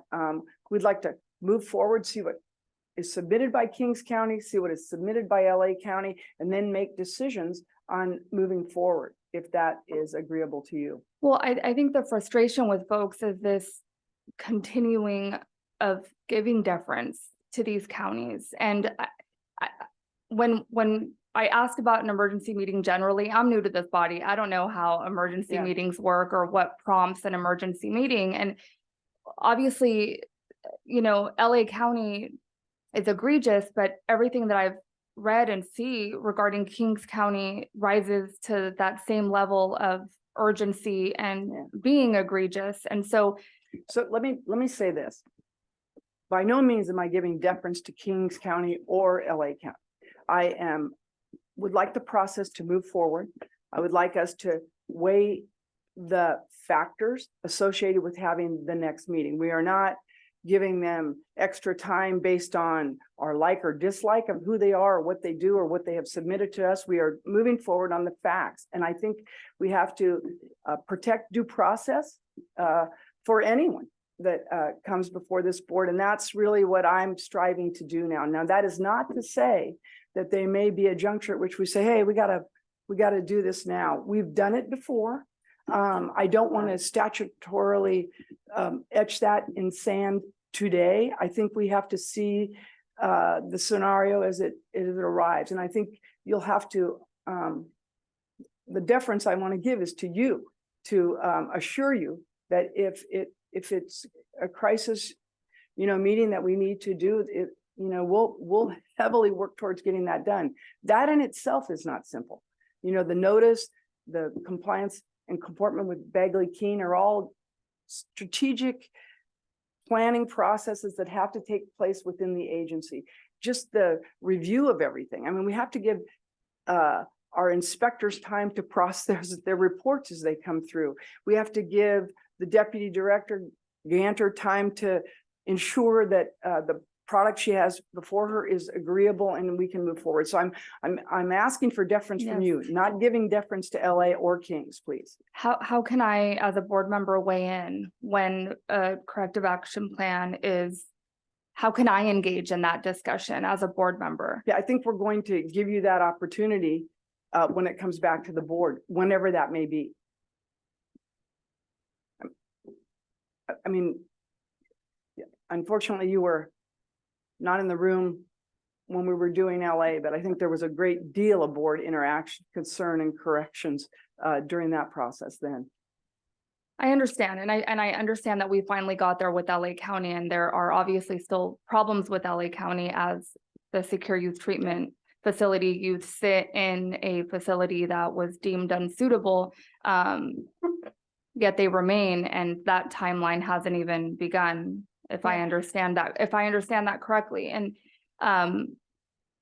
well, remember, we just got the authority to even inspect the SYTFs, and we moved as quickly as possible for some of the very reasons that you're concerned about. Yeah. So we're in processing that.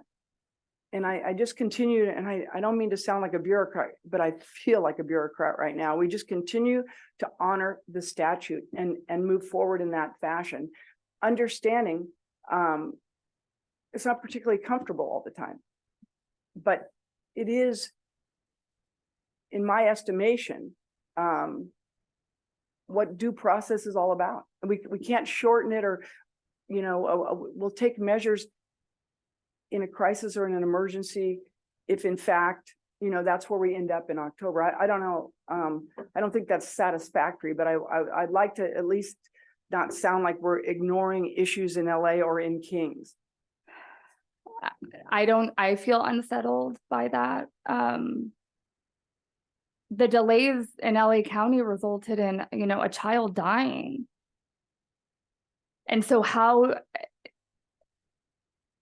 if knowing what we know, and this has been ongoing for years, and that doesn't rise to the level, of an emergency, I don't know what, it shouldn't take a death, We certainly don't think so either. I totally agree with you.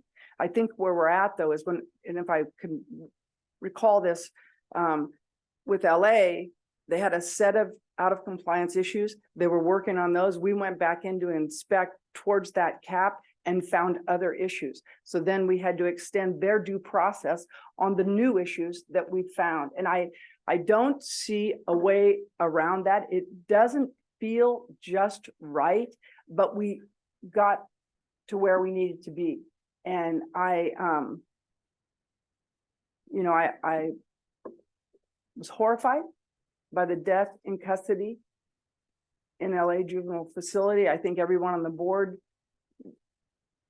is horrified by that. And but we weren't giving them deference, and we weren't giving them extra time. We were trying to address process and statute, and that's difficult. I mean, you practice law, you understand that, and we don't have a avenue yet to do an end around on some of this, and maybe we'll get there. That's why we're just going to continue to work towards some process that we can all agree on, and maybe it's going to have to be the culmination of regulations that we're working on now, pushing towards quicker adherence with the statute as it sits in the Welfare and Institution Code right now. But please don't mistake this as lack of caring about what's going on in those facilities. We were not hopeful for LA. I was not hopeful for LA. I don't know what will happen at the next cap, but I do feel like we have to honor the timeline. Yes, Chief Mills. I guess I have two questions. One is, Aaron, maybe you can remind us and the community of what legal authority we have as a result of non-compliance in the juvenile facilities. And then the second piece is, has there been any determination that we're aware of the cause of death in this Los Angeles case? And was it directly related to their non-compliance, or were there other issues involved, or has there not been a report yet? Do we know? I mean, I don't know about the overdose. Yeah, what was referred to as an overdose, but that's not through any critical incident that we viewed. Yeah, I can't really speak to that. We know that they were also having challenges. There's requirements in the code to conduct searches of the facilities. So I believe there was contraband associated with the death in custody. So perhaps if they were conducting those searches, that may have been. I don't want to speculate on things on those kind of things. But going back to your first question, Chief, in terms of the suitability authority. So, and just a reminder to our new board members, what we had in statute for many years was the ability to make what's called the determination of suitability with respect solely to juvenile halls. And the issue with Barry J. Naudorff at the time was the fact that it was a combination juvenile hall and SYTF facility. We did not have the statutory authority to do a determination of suitability for an SYTF facility. That was granted to us in the last budget act. There was budget trailer bill language that amended the 209 to include ranches, camps, and security treatment facilities. So that's the process we're under now. So with respect to Barry J. Naudorff, we do have that authority to do that determination of suitability now. And in terms of the process, we're in the middle of the process. So we have conducted an initial inspection of Barry J. Naudorff and Los Padrinos. They've been issued the initial inspection reports. They have the corrective action plan due dates of October 10th and October, and I think someone said 18th earlier, it's the 17th, October 10th and 17th. So, and again, they have to tell us how they're going to fix their problems. What had occurred at a prior meeting was that this board delegated the authority to approve and deny caps to the deputy director. So she will review those caps when they can't come in and either approve or deny them. If she denies the caps, then we will be having a determination of suitability for Los Angeles County at the November board meeting. And if she approves those caps, it'll depend on the timeline that's set forth in those caps. And again, I don't want to mix conversations, but the timeline is it's supposed to be a reasonable time frame, not to exceed 90 days. And we've had discussions about what reasonable timeframe might mean, and we'll continue to have those conversations. And so, and again, I don't want to presume that we're going to approve the caps that Los Angeles provides, but that would provide them, if under the maximum time allowable, would be 90 days from those October 10th and October 17th dates to come into compliance. So assuming that they are unable, I hope they are able to, for the children's sake, come up with a plan that makes the facilities safe. But assuming they're unable to meet the requirements of the Board of State and Community Corrections through Director Ganter, what recourse is there? Do we then go and seek a court order to shut down the facilities? Or, I mean, you know, because Dean and I are going to go evacuate kids out of the facilities. I mean, this is a big effort, and I don't know if there's a path. What is the path forward? So the process that we followed with respect to the Barry J. Neidorff Juvenile Hall and the Central Juvenile Hall is what the process provides for, is when this board voted to deem the facilities not suitable. What we then did was we transmitted a notice to the county that the board action was that these facilities were found not suitable. We transmitted that notice to the chief probation officer, the board of supervisors, the CAO's office, county counsel's office, letting them know that per the statute that within 60 days that they could not use those facilities to house youth any longer. So there's no court process for us to follow. It's just as a matter of law. Once this board deems a facility not suitable, it's not suitable for the confinement of the youth after 60 days of that determination. So that is the process, the complete and full process that we have in terms of our this board's power. And Madam Chair, I would like to add, this is Katie Howard, Executive Director. We had direction from our chair, and certainly it was Aaron's and Allison's, in my view, that inspections needed to be scheduled at SYTF Barry J. Neidorff and the new Los Padrinos Juvenile Hall as soon as possible, following the decision that the prior facilities needed to be shut down. They weren't suitable for the confinement of youth. And, we knew that many of the issues would quite likely persist at the new Los Padrinos facility and at the SYTF. So that's why we took action to schedule inspections in August. I just want to emphasize that we are paying attention and prioritizing this work, and it's all very serious. I think the discussion is so meaningful and really important, and I appreciate all that has been said. I'm looking for more questions from the board. Anything else you'd like considered? One thing I'd like to put in as a placeholder is that we all, I think, were able to quickly study timelines with the chart provided. It seems to me that if we had an overlay of a specific county and where they fall into those very timelines for board members to review, it would make your job to consider all that's going on much easier. And so I'd like to look at something along that lines when we get to the end of this conversation, because you shouldn't have to be looking for particular timelines and information. And I hope we can get better at providing that in a very clear, concise way when we land on the process as we see it. What's in statute, what's in regs, what this county has done. I think that would be very helpful to everybody involved. Can I just one last offer a possible compromise? If we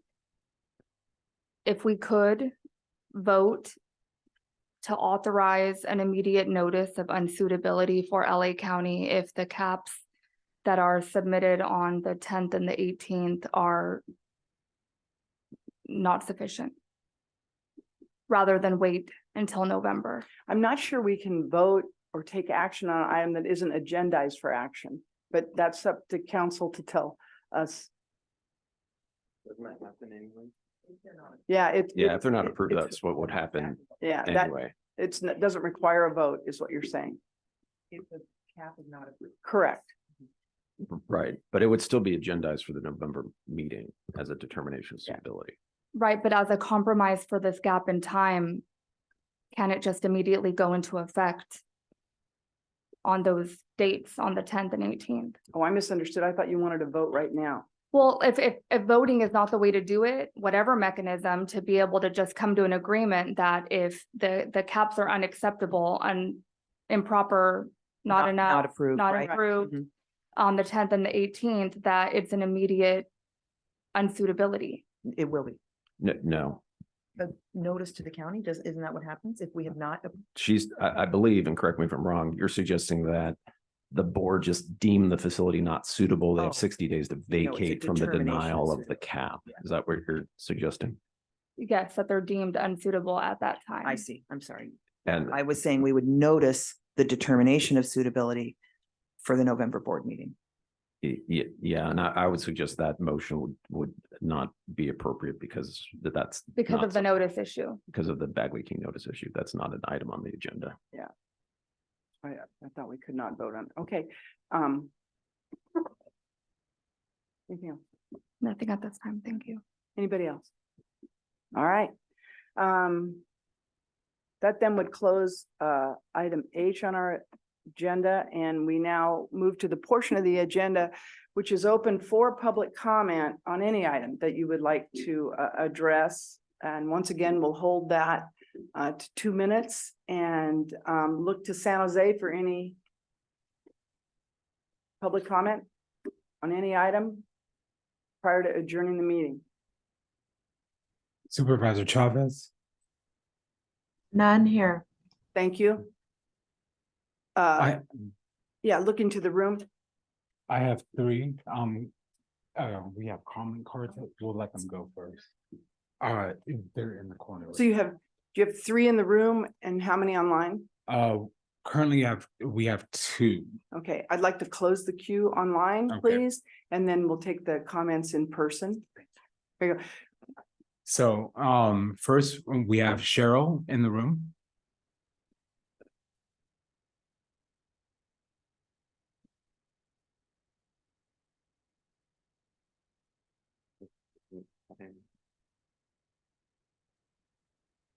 Hi, first I'd like to thank you and say that I'm highly in support of a mental health professional being added to your board.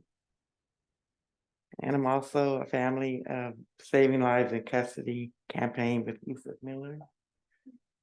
And I am in support of the families and very heartbroken that they've lost loved ones in custody. And I've learned since talking and growing together with them that those deaths were avoidable and preventable, and largely due to the lack of mental health treatment in the facilities, in jails and prisons.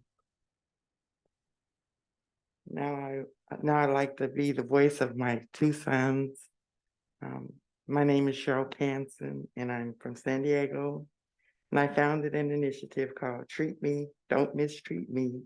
And the me is for mental illness.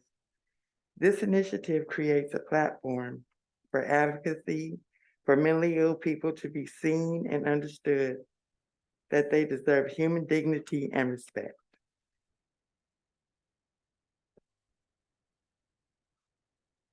Another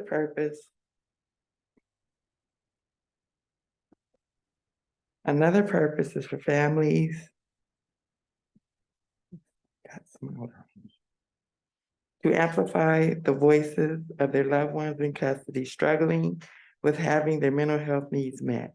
My why is first my 2 sons born having mental health needs and ending up incarcerated instead of getting their mental health needs met in a comprehensive mental health facility aside from prisons and jails. It has always been my added responsibility as a mom to advocate that my sons are not a behavioral issue only, but have medical needs to help them manage those behaviors demonstrated due to their mental health needs. Thank you. Thank you. Next, we have Gina Burns. Burns. Hi, thank you for allowing me to speak, and I do feel that we need more mental health advocates, professionals. I am the founder of Moms Against Torture in regards to what happens to my son and countless others that are vulnerable with severe mental illness in the system. My son is from San Diego. In 2018, he finally made it home after being incarcerated all his adult life with severe mental illness. He went to special ed all the time in school. He has learning disabilities. He has ADHD, and above all, he has schizophrenia, and he's very vulnerable. My son finally made it home in 2018. He decompensated. He had a pocket knife. He was violated for dirt and dagger. And at 9 months in the hole without medication, he was found incompetent to stand trial in court and was ordered to go to Patton State Hospital where he was supposed to be restored. It took 3 months before he got there, still in the hole, incompetent, crazy, isolation. So the first day that he gets to Patton, what happens? He tells him, I don't take my medication, crush. So what they did, a group of staff were gonna take him down. Someone hurt their knee. This happened the first day after being incompetent, even before a year.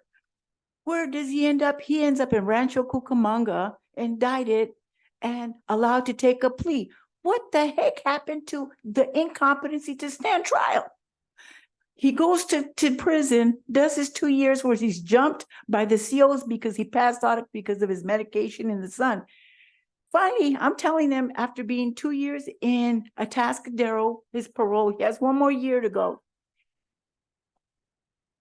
I didn't even get to the important part. He's being violated left and right in San Bernardino. He is being violated in a court of law. He's incompetent. He's violated because he didn't,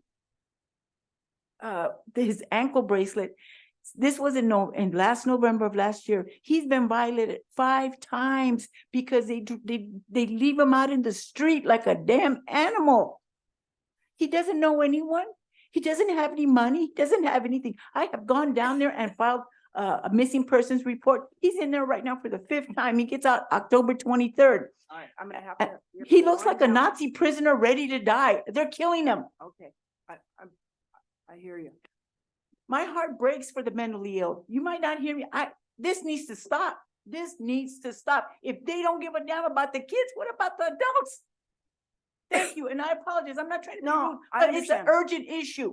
It's urgent. All right, thank you. I appreciate your passion, really, I do. Thank you. Next, we have Yusuf.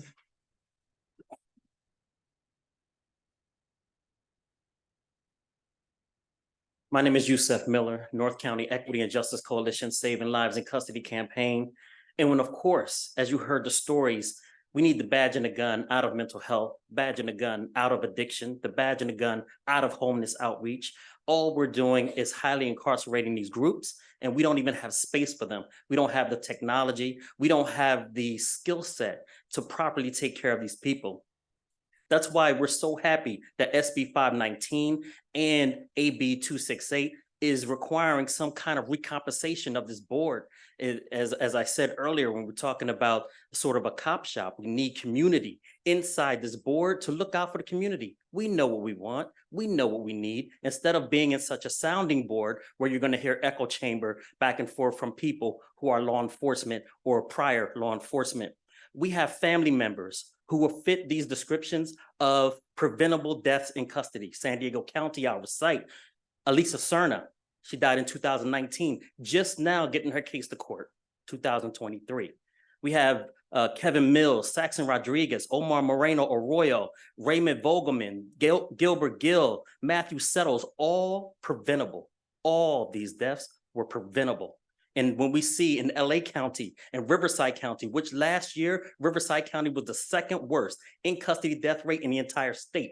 San Diego was the highest, #1 in custody death rate in the state. And we see many of these deaths preventable. Any single one is a tragedy. And when we combine these adult situations with the youth tragedy that are going on from state to state, I hope and we welcome you guys back to this side of our state to come down and hear the community speak and speak directly to you. I know we can do it via Zoom up in Sacramento. I understand that, but you need to hear this from the hearts of the mothers, from the hearts of the families, the wives, the siblings of people who have lost their lives in custody. Thank you. Next, we have Aaron.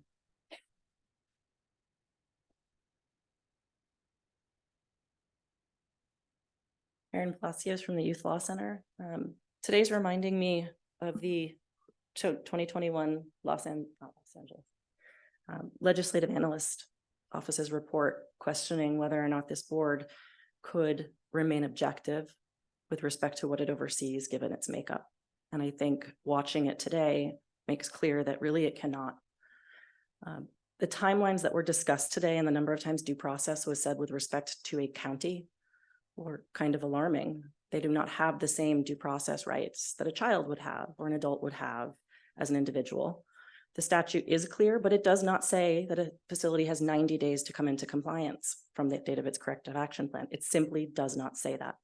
It says they have a reasonable time frame and it's supposed to be identified in their plan. So if, as Mr. McGuire says, that the 27th was not identified as compliance time, what that means is this board approved a plan that did not have a reasonable time frame within it, which should not have been approved. There are too many different ways that the board tries to have it both ways on behalf of the county, and each and every time children wait. And what we will see now is whether or not LA can come up with a plan that looks like compliance. I tend to doubt it, given that LA has, to its own board of supervisors, said it thinks it has until at least December, which was alarming, and we attached that statement to the board. I just simply do not understand how the deadlines keep getting missed, but it is making me question the good faith of the board in the conversations that we are having and whether or not we can rely on the board to follow the actual statute. Now we'll move on to Zoom. The first one will be iPhone. And iPhone. Hi, I'm the chairsperson at Los Padrinos Juvenile Hall. So because this is just my comments, because of people's failures, probation's failures in performing their job duties, we are forced to push off and give them time, leaving kids to suffer more. You guys keep saying we follow statute. The statute is wrong and it does showcase your lack of care. I really didn't appreciate how you guys addressed the young lady on the board. She showcases that she does care and trying to make a difference while you guys are trying to push off. You don't want to sound a certain way, but it does come off that way. We all know it's wrong and now it's time to correct what's wrong. What this displays is you care about statute even if we can all openly admit its failures over the lives of kids. You say we follow statute and here probation is making a mockery of it, not following law and policies. Just like you follow process and policy, why are they allowed to break it and not follow it? Los Padrinos is not new. Someone mentioned the newly opened Los Padrinos. It is in fact very outdated and rusted. These adults are role models there. Our kids have to look up to them and they can't even function a daily operation properly. It's completely unorganized. So what kind of role model does that showcase to our kids who are currently in there, that they're watching a group of adults can't even be organized and doing their job tasks, and that's the only type of role model they have to look up to, and in my opinion is a wrong one. Probation incarcerated my son for possession of a firework costing taxpayers $5,000 only to be immediately released back into the public. It's time to strip away school's power sending kids to jail over a firework that wasn't even lit. It was just within his possession and it's costing us money. And it's a waste. And not only that, it disrupts the kids' school, it disrupts their lives, it disrupts their schedules, and now you just put them in a whole chaos. You guys create an environment that's toxic and alarming and harmful for kids. It almost seems intentional and crippling. Thank you. Next, we have Luis Nolasco. Luis, your line is now open. Okay, can you hear me? Yes. Perfect. Good afternoon. My name is Luis Nolasco with the ACLU of Southern California, here on behalf of the families in Riverside and those in Riverside County to comment on the ongoing crisis as it relates to in custody jail deaths in our county and, quite frankly, the state. It's unfortunate that after the deadliest year on record for Riverside jails, this year is looking not too great with 8 deaths on the record so far. As you know, all the issues that the ACLU and Starting Over outlined to the BSCC back in February are still issues that we're seeing across the jails from the many people that have loved ones inside. But I want to uplift a perfect example of the need for intervention from the BSCC. This is the case of Mr. Octavio Sasueta, whose family just filed a lawsuit for his death in 2022. He was arrested amidst an overdose, only to be thrown into a jail cell unsupervised for an unknown amount of time. Mr. Sasueta was found 9 hours later, unresponsive, and pronounced dead at the local hospital. These deaths should not be in vain and should serve as a reminder to the BSCC that immediate action on your end is of utmost importance. We continue to urge you all to further investigate and inspect the facility's failure to provide timely medications and treatment, alongside the department's frequency and thoroughness of safety checks to ensure that the emergency button and other checks are happening as should be per Title 15 regulations. Thank you. Next, we have Free Derek.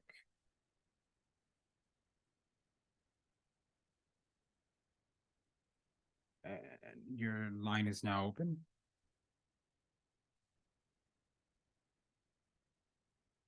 Hello. We'll move on. Good afternoon. There you go. There you are. Can you hear me? Yes. Okay, sorry about that. We love technology. I just wanted to say that I really hope you guys are able to step up and do real inspections. What I'm reading in your reports is not accurate. My son has tragically been held in custody since March 1st, 2019, awaiting trial after I had a mental health crisis. And my son has suffered. My son is not a criminal. He's paying the price for a crisis I experienced and this unjust justice system. He has asked for mental health services because of the trauma he's had to endure while in custody in Riverside County. And their justification to me and to my son is crossword puzzles and word finds our mental health treatment.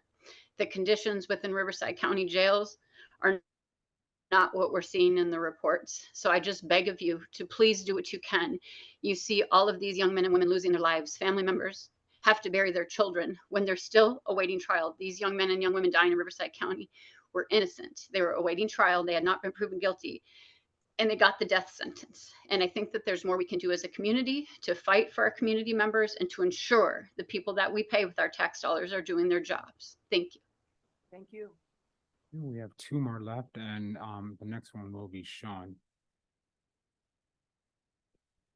Your line is open, Sean. You have 2 minutes. Thank you. I'd like to take this last opportunity to correct several mischaracterizations made by Chair Penner after our last public comment. First, that the Kings County Corrective Action Plan has only the August 27th deadline as a partial or in a few places, 1 or 2, I think is what she actually said. I'm looking at it. Every single issue of noncompliance is bullet pointed, followed by the words corrective action plan in green, followed by the plan, followed by a statement that it will be done in August 27th, 2023. Every single one. To suggest that that was not intended as the end date of this plan is I don't know how you could say it actually looking at the plan. Which brings the second point. No one has accused this board of having deference towards one county over another county. The allegation, and I'm making it right here, is that this board gives consistent deference to all county probation departments and never to the youth who have been confined. And the Kings County deadline is just the most recent case in point, but the evidence is consistent and overwhelming that the counties get deference and children do not. And that brings me to the third point, which is this use of due process as a justification for that deference. I'd like to read from Poplar Elementary School versus Freud Elementary School. A political subdivision of the state does not possess a due process right. State agencies have never been included under the umbrella or the right to due process, which were designed to protect people from governmental abuses and not to protect the government from the people. Yet that is exactly what this board uses the concept of due process to do, to protect the interests of government agencies like county probation departments from the people. And it's an exploitation of the concept, and I hope I never hear it again at one of these meetings. Thank you. Thank you. And last one is Avalon. Avalon, go ahead and speak. And I know that there are at least 2 or 3 other people hoping to give comments, so please double check the folks who have raised hands on the general comment section. I just want to continue the conversation that we started earlier about grant recipient issues. The lack of sustained or meaningful conversation around the issues raised by community groups and members in these meetings is constantly disappointing. As previously stated, these meetings occur infrequently and community concerns are rarely taken seriously by most members and often pushed aside. The speakers here deserve real answers to important questions about the work that this agency does. We are asking you directly, will the BSCC commit to changing its grant disbursement model so that community-based organizations, especially small ones, receive necessary funding upfront so we aren't cutting into operational costs to run our programs? That is a question that I'm asking the board. How is it possible that counties across the state are in compliance with your minimum standards when over 100 people died last year in quote unquote compliant facilities? Will this agency ever take direct action in response to the disturbing number of jail deaths across the state, namely in San Diego, Riverside, and Los Angeles counties? These are questions that deserve answers. And I really appreciate members of the board who take the time to have an actual conversation about these issues, and would appreciate real commitments from this board to actually address these things rather than shove them aside and say that they'll be dealt with down the line. We are not getting frequent enough or thorough enough communication from this agency about how it plans to fix these issues. And this has always been the case. So I appreciate your time and I hope that you all commit to having an actual conversation about some of the issues that we've raised today. One hand just raised. Would you like? Sure. Abby will be the last person. And your line is now open. Yes, my name is Abby Williams. I am a colleague of Avalon, and I work for Starting Over Inc., the ARG harm reduction homes in Riverside County. I'm the program director for the homes. And I concur with what everyone said earlier today. The problem that I have been facing is that, like the young man was saying, everything we do has to have a modification. So since March, I have done everything that they have asked me to do. I made it. They want a justification. They give us a $16,000 budget line for food, for emergency food for those coming out of prison. We have yet to be able to use $1 of that money, and we're at 85% occupancy. We're getting people that are coming out of prison 20, 25 years, no money, no clothing, no hygiene, no anything. And so what I was asking is just merely asking if we could take that money and use that money in gift cards and take them to the store so that they would be able to get their basic needs met when they first got out. And I've been going through hoops since March 1. I have yet to get, but I send it in, they asked me to send it again. I send it again, they say I need to send it to another website. I send it to that website, they said it needs to be modified on this particular invoice. We do that, they want a justification. We send a justification, and it doesn't make any sense, the justifications, because according to the contract, the BSCC ARG contract, these items are up, that's what the money is for. They have budget lines for these items, for emergency food, for hygiene, for trainings, for groups, and yet we cannot spend that money because we have to keep getting justifications, and then the justifications are no good. And then, so literally, I'm not kidding, since March the 1st, we have yet to be able to spend one. Thank you, Abby. That's all for public comment. That's the end of our public comment. I would just like to say apologies for misapplication of a legal term by a non-legal person. I stand corrected. I still believe we have to honor the process. With that said, anything else from the board? I have something. Oh. Yes. Um, first, I want to thank the people that showed up today and spoke. I think that takes a lot of courage and really appreciate seeing you here. You're an important part of the process. And I hope that we continue. As you saw the agenda for next year, it will be in a couple of different spots. So I hope that encourages more community members to come out to these meetings. Some of the things that were said right now about the compliance issue, they were really hard to hear. And it was really hard last year with the Los Angeles County and the death of Brian.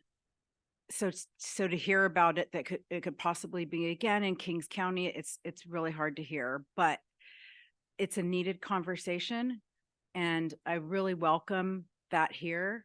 And I also appreciated some of the people that spoke today that gave real life examples of when things are out of compliance. And I didn't really realize it until today that I feel like a lot of the law enforcement, they have that context of what that means, but I realize I didn't really have that context of what it means to be out of compliance for certain things like security check. I know as a formerly incarcerated person what that means on the other side, but I didn't really have the whole picture. And so I appreciate all of you who spoke on the Zoom and spoke in the room and gave those real life examples. I really appreciated that. And then my other thing, I wanted to address the letter that we received from Turning Point, A New Way of Life, and Starting Inc. And I was wondering if their remedy, if that could be addressed in the same spirit of waiting, for November and then having a meeting, if that could happen with this letter also, and that this could be addressed about, and I don't know what the answer is, but they're asking for a return to an earlier grant distribution model, where it was divided into equal payments. And I don't know what happened and why that stopped happening, but I'm wondering if, and I would be happy to be there also to volunteer to have a meeting with that. But I think it's important that there's a lot of people that talked about this. And I think it's important that we have a conversation about it. Yes, at the beginning of the meeting, we talked about some of the work we're doing internally to improve procedures and gain efficiencies. In terms of the advanced payment model, we did do that on 2 of our large grants, the adult reentry and CalVIP. Is that correct? Those were the 2?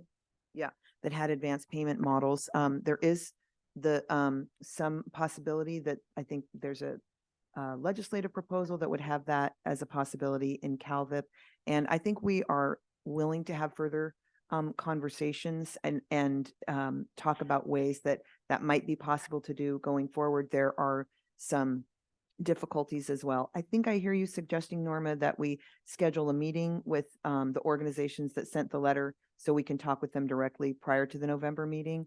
I can say we'd be happy to do that as staff, and certainly invite board members if they'd like to participate for further conversation between now and November. We've been working really, really hard to improve procedures, so we'd be happy to present on that and hear more input and feedback. Thank you. Thanks, Norma. Great remarks. Anybody else on the board? Annalise. In response to the concerns of the grantees, I just had a question. Are grantees assigned a point of contact so that they have a consistent set of eyes on the issues they're encountering? Yes. Each of the grants has a team of staff members, and we are working hard to even bring more BSCC team members on so that we can ensure timely and quick responses. But yes, there's a staff team assigned to each grant. Thank you. And if a meeting is held with these groups, I would also be interested in participating. Thank you. And I also want to thank folks that made the trip out here, and for everyone who gave public comment and share, very personal, your life with us, and I think that it's really hard to get so personal and to feel like folks maybe aren't feeling you. you know, or looking back at you and don't understand you. And maybe you feel like they don't have empathy or sympathy for you, but I just want you to know that your stories mean something, and coming in this space and sharing them is meaningful to me. And you all sharing your stories and speaking up here in front of us empowers me to be able to speak when I may not feel comfortable to speak. So I just want to thank you all for being here. Great. Great remarks. Yes, Sheriff. Chair Penner, if I could real quick, I do want to address some of the folks that did travel down here today. And there's a few things that were said, and I just want to put a little bit of focus on a couple of these things. When we talk about homelessness and we talk about mental health and a number of things, to Gina, Cheryl, and Yusuf, Gina, I could have stood right next to you as a sheriff and been frustrated with the exact same things you are. I don't think jail should have 2/3 of the mental health patients, and in all of our counties, unfortunately, that is the truth. And we are struggling with this. We've implemented justice-based competency programs so that we can try to turn around people faster than the state hospitals do. In other words, your example of Patton State Hospital and a few of these things. You also mentioned 519 and Assemblymember Weber's bill in terms of trying to get folks on the BSCC. And there was also a comment made about too many guns and badges are up here on the board. I think if you had a chance to talk to the Senate Pro Tem, you'd find out the guns and badges are the ones that made the suggestion to make sure that the BSCC has the mental health and the medical staff, either as an employee of the BSCC, or of course, if the other bill goes through, it would be a board member. But that came from guns and badges because we want to make sure the BSCC has the correct amount of staff to be able to advise this board. And that's where those suggestions came from. So please know the hearts of what's going on, and in terms of what Angeles had to say, our hearts are there. And some of us, and many of us, are all working in the background for you to try to do these things with the folks that do represent us in the legislature. The problem is that these things are unfortunately all interconnected. We could talk about fentanyl, we can talk about a number of things, how they get into the jails. But it's not just a one-sided question. It's really understanding the complexities of these things. And when we're out in the public, if you listen to what our governor's doing right now, he wants these funds directed specifically at mental health. You're hearing, I know there are great people that have hearts in our Department of Behavioral Health across the board, and the same thing with our public health members. But they're living in a 9-to-5 environment. Law enforcement lives in a 24-hour environment. Homelessness and homelessness outreach in our county anyway has been occurring for 10 years. Departments of Behavioral Health and Public Health need to step up to the plate before they get to us. The questions that I feel should be being asked are what is going on in those circles when you see 15 and 20 law enforcement officers lined up every night, dropping folks like your family members off at mental health institutions that are there to help them, but yet they don't get cycled into those programs. If law enforcement, badge, and gun carriers can figure out how we start building this capacity and helping our community, I think some of those departments need to be on board with that. And I am in line with what the governor's doing about trying to direct some of these funds to be able to address those things. But what Angeles had to say about hearts, even though you unfortunately get victimized by what you view as process, we have to hold the line on the process. And we have to make sure that our voices are loud. But please know that the sheriffs in all 58 counties in this state are with you on mental health 100%. And please look back in many of our own histories, and you'll see Laura's Law implementations and things that we're fighting for, conservatorships to try to get your family members that are having these problems into mental health institutions, and certainly not jails. So I think you're going to find that many law enforcement officials are aligned with you and not against you. So please understand that. And I'll be more than willing to talk to any of you at any given point. But there's a lot more alignment going on than probably what you see and what you believe. But where the force needs to be put are those folks that are responsible for this, that meet it in the streets. Unfortunately for law enforcement, we meet everything in the streets. And I will try to do my very best, both as a board member here and as the sheriff in my county, to speak my citizens, which are you, and what's going on in your families and make sure they get to the correct place. But please know we are doing that and we are working very hard to do those things.